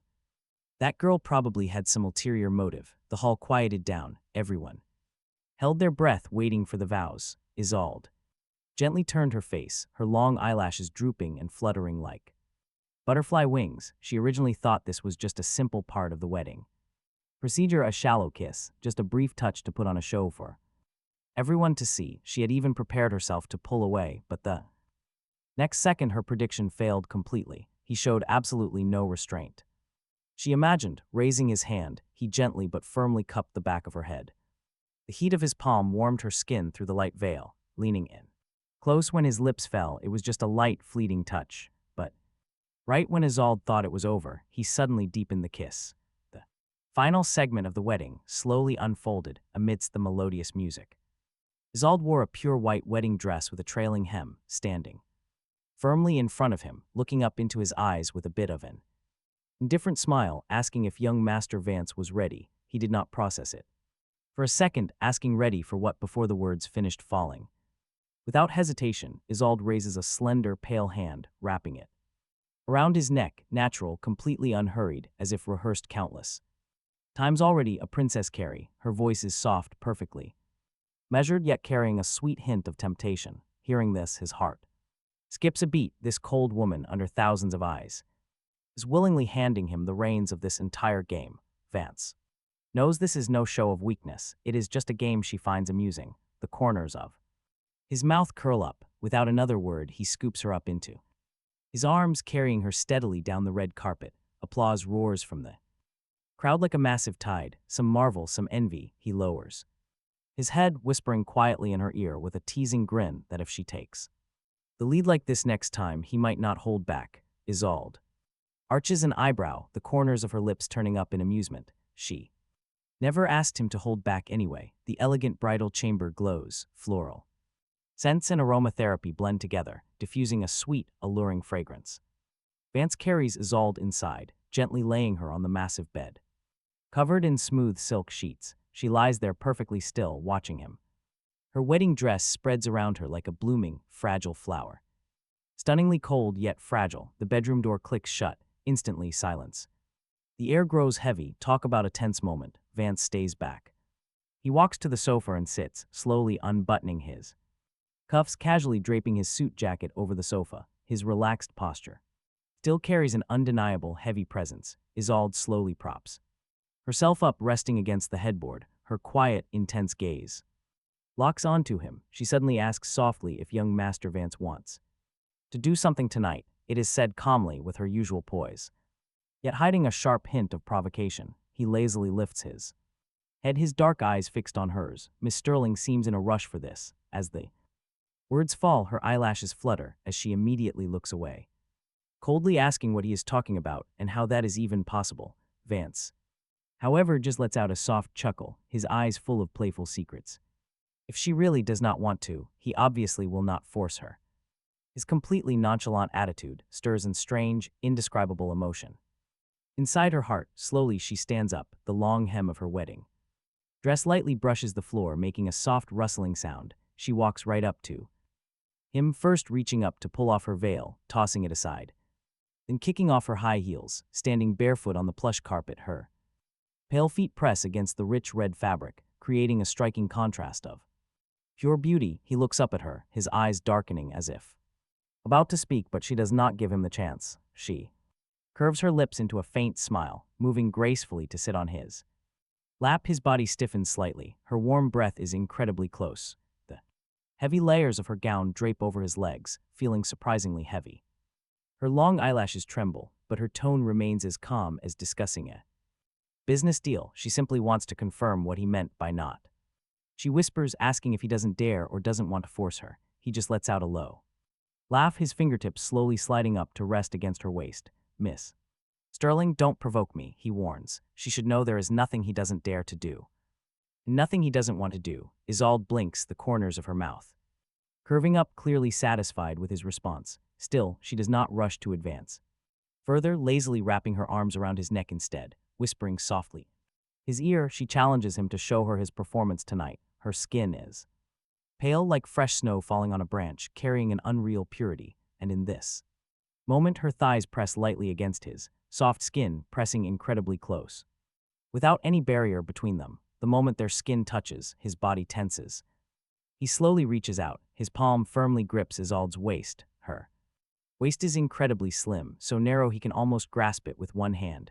Isolde feels the burning heat of his palm but does not dodge, leaning against his shoulder as if nothing is happening. Her voice carries a hint of a light laugh as she asks why Mr. Vance keeps staring. Honestly, can you blame him? He chuckles and replies softly she is tempting him too hard and he cannot help but look. Isolde's eyelashes flutter, her eyes reflecting his smile in burning heat. Her fingertips find their way to his collar, slowly sliding down his chest. Silent response, acting as a continuing provocation. Isolde curves her lips, unhurriedly leaning closer to him. Her voice is soft, yet carries a trace of deliberate teasing. She reminds him that young Master Vance once said, as long as she is not willing, he would not do anything she does not want him to do. He looks down at her, a smile rising in his eyes. In one fluid motion, his hand hooks under her chin, his distinct knuckles gently rub against her jawline, asking her in a low, husky voice to let him see how much more she can act up. Vance usually has pretty thick skin, not easily moved, but the woman right in front of him knows exactly how to use a quiet, unassuming method to light a fire deep in his heart. Isolde lowers her head, staring at his face as her gaze gradually turns seductive. The next second, she leans in, her lips quietly pressing against his. At first, it is just a shallow kiss, like a feather lightly sweeping by, yet carrying a warm heat, and trust me, she is not stopping anytime soon. She keeps adding fuel to the flames, her slender fingers landing softly on his chest. Gently undoing a button, she softly calls him young Master Vance, her tone light and airy, asking if it is getting hard to endure. His Adam's apple bobs, one hand remains resting on her waist as the smile in his eyes deepens, completely teased, yet still managing to keep his composure. He jokes that he really was too polite before. His wife is starting to bully him now. Isolde stares back, her gaze carrying a playful challenge. Her slender fingertips trace a light path down the front of his shirt like a feather, leaving a faint electric current behind. But the next second, he firmly grasps her wrist with a warm palm. His grip is not heavy, but that sudden warm touch somehow feels like locking her securely inside an invisible cage. He asks if she is sure she wants to play this game. Isolde softly asks if he promised not to force her. Her tone, however, carries a touch of playful seriousness as she challenges him. He silently suppresses his rising emotions, asking what they actually want. Isolde said nothing. She only let a teasing smirk play on her lips. She watched Kalen slowly, testing his limits like a silent, dangerous cat. Stepping over his boundaries, she watched as his dark eyes narrowed. He suddenly reached out, wrapping his arm around Isolde's waist with firm, unyielding strength. Isolde froze. Before she could even react, Kalen lifted her up completely. He placed her gently on the bed, immediately leaning over to press against her neck. She softly called out Kalen's name, but her voice was instantly cut off. His lips wandered down her neck, claiming control in the most surprisingly gentle way. This soft touch made it incredibly clear that the upper hand had officially shifted. Isolde's eyes went wide, her fingers clutching the bedsheets in sheer surprise. She panicked, her voice dropped to a low, quiet whisper. "Didn't you say you would never force me?" Kalen leaned close to her ear. His voice was low and hoarse. "I didn't force you, you started this, wife." "Can we? No, not today," Isolde whispered softly, her tone carrying a playful lightness. "I just want to make you endure it." She looked straight up at him. The corners of her mouth lifted in a cold, teasing smile. There was a reckless arrogance to her, confident that absolutely nothing would happen tonight. She knew Kalen always kept perfect control and would never cross the line. Kalen just stared at her silently. After a tense moment, he softly chuckled. He pulled back, releasing his grip, and spoke in a gentle, quiet tone. Since my wife insists, I will keep my promise. I won't touch you. Isolde had honestly wanted to watch him break, to see his composed facade shatter. She wanted this effortlessly calm man to lose himself completely, even for a moment. Yet Kalen actually stopped right there, refusing to take a single step further. He was as calm as a businessman handling a routine, standard contract. Isolde sat there, her eyelashes fluttering as she watched him straighten his shirt. He sat back down quietly, and her eyes slowly drifted lower. Seeing his physical reaction made her realize he was not unaffected at all. Kalen was simply forcing himself to hold back with pure self-control. Her face flushed red, but she stubbornly refused to show any weakness. Go ahead and keep holding it in, she thought to herself, frustrated. Yet watching him act completely unaffected while holding back was strangely thrilling. Honestly, who wouldn't be completely captivated by a man with that much control? She had never met a man like Kalen before in her life. Other men she knew were always predictable, hiding their dirty desires behind respectful words. But Kalen was entirely different, completely calm from start to finish. He was like a quiet pool of water, still but hiding deep undercurrents. In a moment like that, almost anyone else would have lost control. Yet Kalen had managed to pull away with absolute grace and ease. His face remained entirely peaceful, as if nothing had happened. Isolde glanced sideways. He sat quietly on the nearby sofa, his head tilted slightly away. The soft lighting highlighted his sharp, lean jawline and perfect side profile. His skin was a rare, striking pale white, completely untamed and pure. Sitting there in his neat clothes, he looked like a composed, elegant painting. Isolde suddenly felt a strange, playful tickle in her heart. Like a cat gently scratching at her heart, she bit her lip, unable to stop her racing thoughts. She thought about how his self-control was simply too absolute. Not only could he pull away, but every single move felt cold and perfectly calculated. Even that brief slip of control she thought she caused, looking back now. It felt like he had held the entire situation in the palm of his hand, just like when she sat on him and he just went along with it, only to pull back the exact second she said stop, not a moment more, not a moment less. This realization left Isolde feeling quite annoyed, yet strangely thrilled. If she had not stopped him, what then?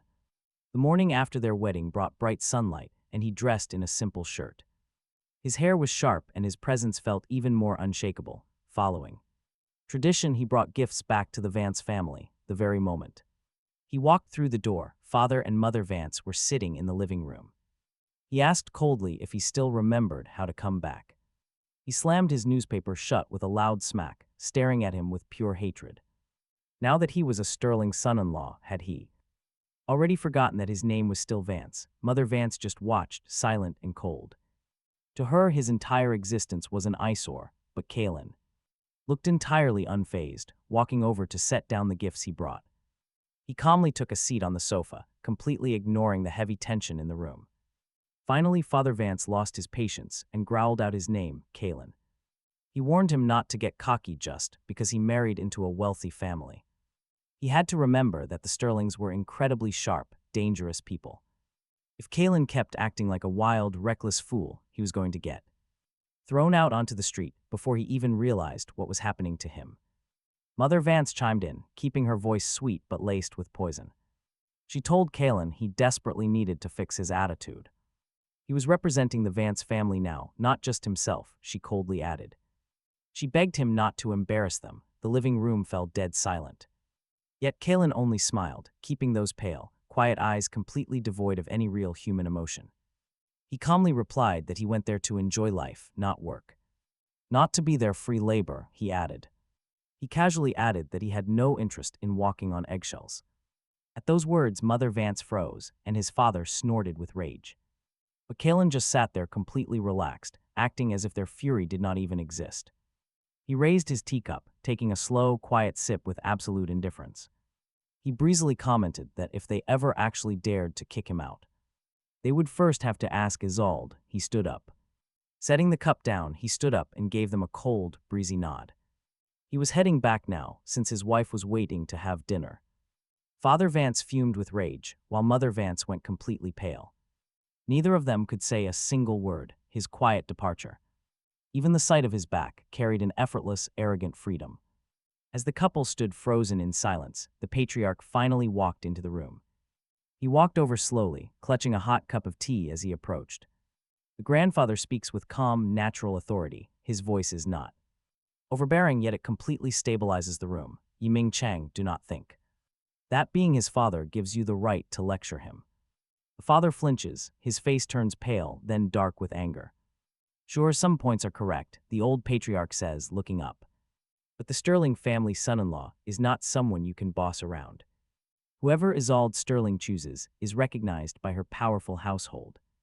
Kaylin belongs to the Sterling family now, while remaining a child of our own. Point out his mistakes, but do not make an absolute scene out of everything. Who are you trying to intimidate here? His sharp words hit hard. The living room atmosphere completely bottoms out. Talk about an awkward silence. Stripped of his pride, the father looks away with a bitter, freezing snort. Kaylin quietly smiles at the display, standing up to show his respect. Greeting him warmly as grandpa, Kaylin watches him walk to the tea table. Taking the head seat, the patriarch gestures for his grandson to sit right beside him. He asks if Kaylin is adjusting to the Sterlings. Kaylin says it is fine. Settling down next to the old man, his voice remains incredibly calm. It has only been a few days, so completely fitting in will take time. Good that you understand this, the old man nods, looking quite pleased. Passing the strict trial set by Isolde's parents was no easy task. Those two are notoriously tough, but getting their approval proves he has real steel. Hearing this high praise, even the mother begins to look a bit more relaxed. Meanwhile, the father simply stares down at his tea, drinking in silence. Kaylin, however, is completely unfazed. Get ready, because he has a plan. He speaks up, telling the grandfather he returned with a specific purpose. There is an important matter he needs to discuss. The patriarch looks up, curious. When prompted to speak, Kaylin sits up straight and requests to attend business school. His tone is dead serious. He wants a proper academic background. With that, he can help manage the Vance family enterprise. True capability is needed. He knows the Sterlings run a massive empire.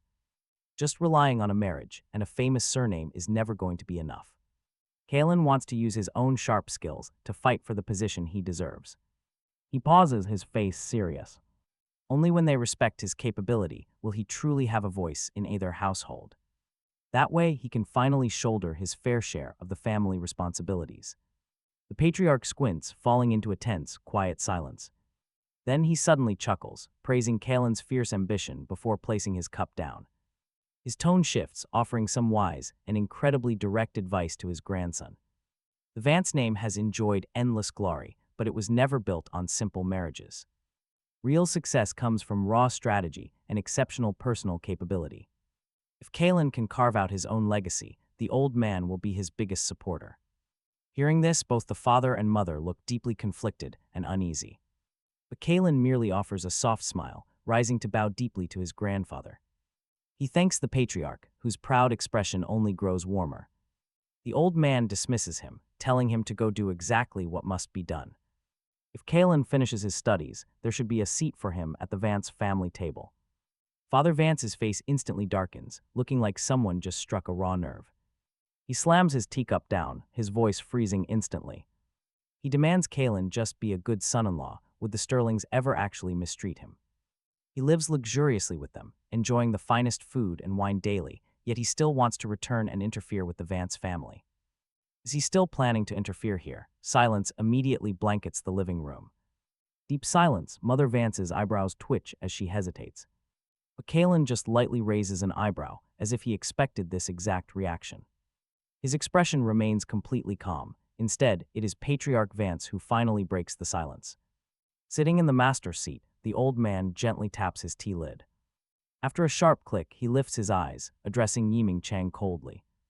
He warns his perspective is too narrow, his quiet voice carrying immense weight.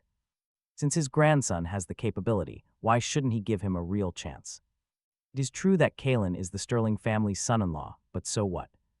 Does marrying their daughter mean he is no longer a member of the Vance family? Besides, if they are pointing fingers at outsiders, Aldous is the real stranger here. The old man pauses, his voice suddenly turning as cold as ice. Words ring out like clashing metal, asking if Yiming thinks he is blind. He asks if Yiming thinks he does not know about his secret schemes. For years, Yiming has been itching to hand the entire company over to Aldous. He treats him like a real son, but the patriarch warns him to forget it. Father Vance's expression instantly shatters, his mask completely ripped away. Left completely speechless, his lips tremble, but he cannot find a single word. Patriarch Vance continues, declaring that this company is not some personal pet. It is reserved strictly for those who get results and follow the rules. Kalen is his grandson, and if the boy has real talent, he deserves this. Why shouldn't he get the vice president role when Aldous wouldn't even dare? Aldous lacks the guts, so Yiming needs to keep his mouth shut. That final warning slams down heavily, echoing throughout the entire room. It hits like a sledgehammer, plunging the space into absolute, suffocating silence. Kalen stands off to the side, maintaining a perfectly quiet, unbothered expression. Only the subtle glance he shoots his father carries a hint of mockery. He asks his father if capability isn't what matters most to him. He won't use status as leverage, but his results will silence everyone. The air completely freezes, and his father's face grows incredibly dark. He looks absolutely furious, his eyes burning with an uncontrollable rage. Meanwhile, Patriarch Vance calmly sips his tea, quietly proud of his grandson. Later that night, Kalen finally leaves the estate and heads back home. The moment he steps through the doorway, the warm indoor lights activate. The foyer is pristine, with Isolde's high heels sitting neatly by the cabinet. Faint notes of her signature perfume still drift softly through the air. Kalen sheds his heavy coat, hanging it up and letting out a quiet sigh.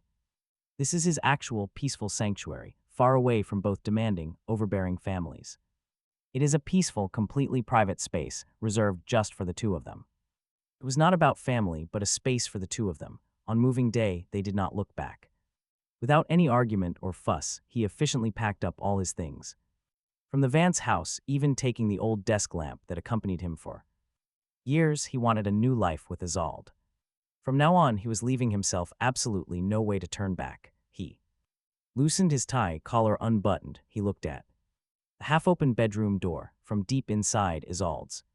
Soft coughing echoed, his lips curved, he walked over, murmuring in a quiet voice, "Wife, I'm home." Inside the bathroom, Isolde lay soaking, tilting her head back, her dark hair scattered amidst the swirling steam, the pale lines of her shoulders and neck looked incredibly delicate and elegant. The bath oil had dissolved completely, pale pink bubbles piled on the water's surface, hiding her curves, keeping them barely visible. Just as she slowly reached out her hand to grab a nearby towel, the bedroom door clicked open. The sound was incredibly clear.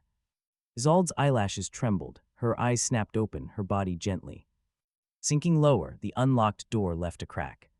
Footsteps outside were slow and steady, familiar and unhurried.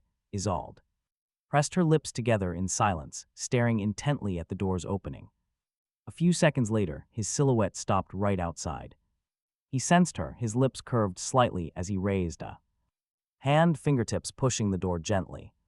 It slowly opened, releasing steam. Isolde heard his footsteps coming.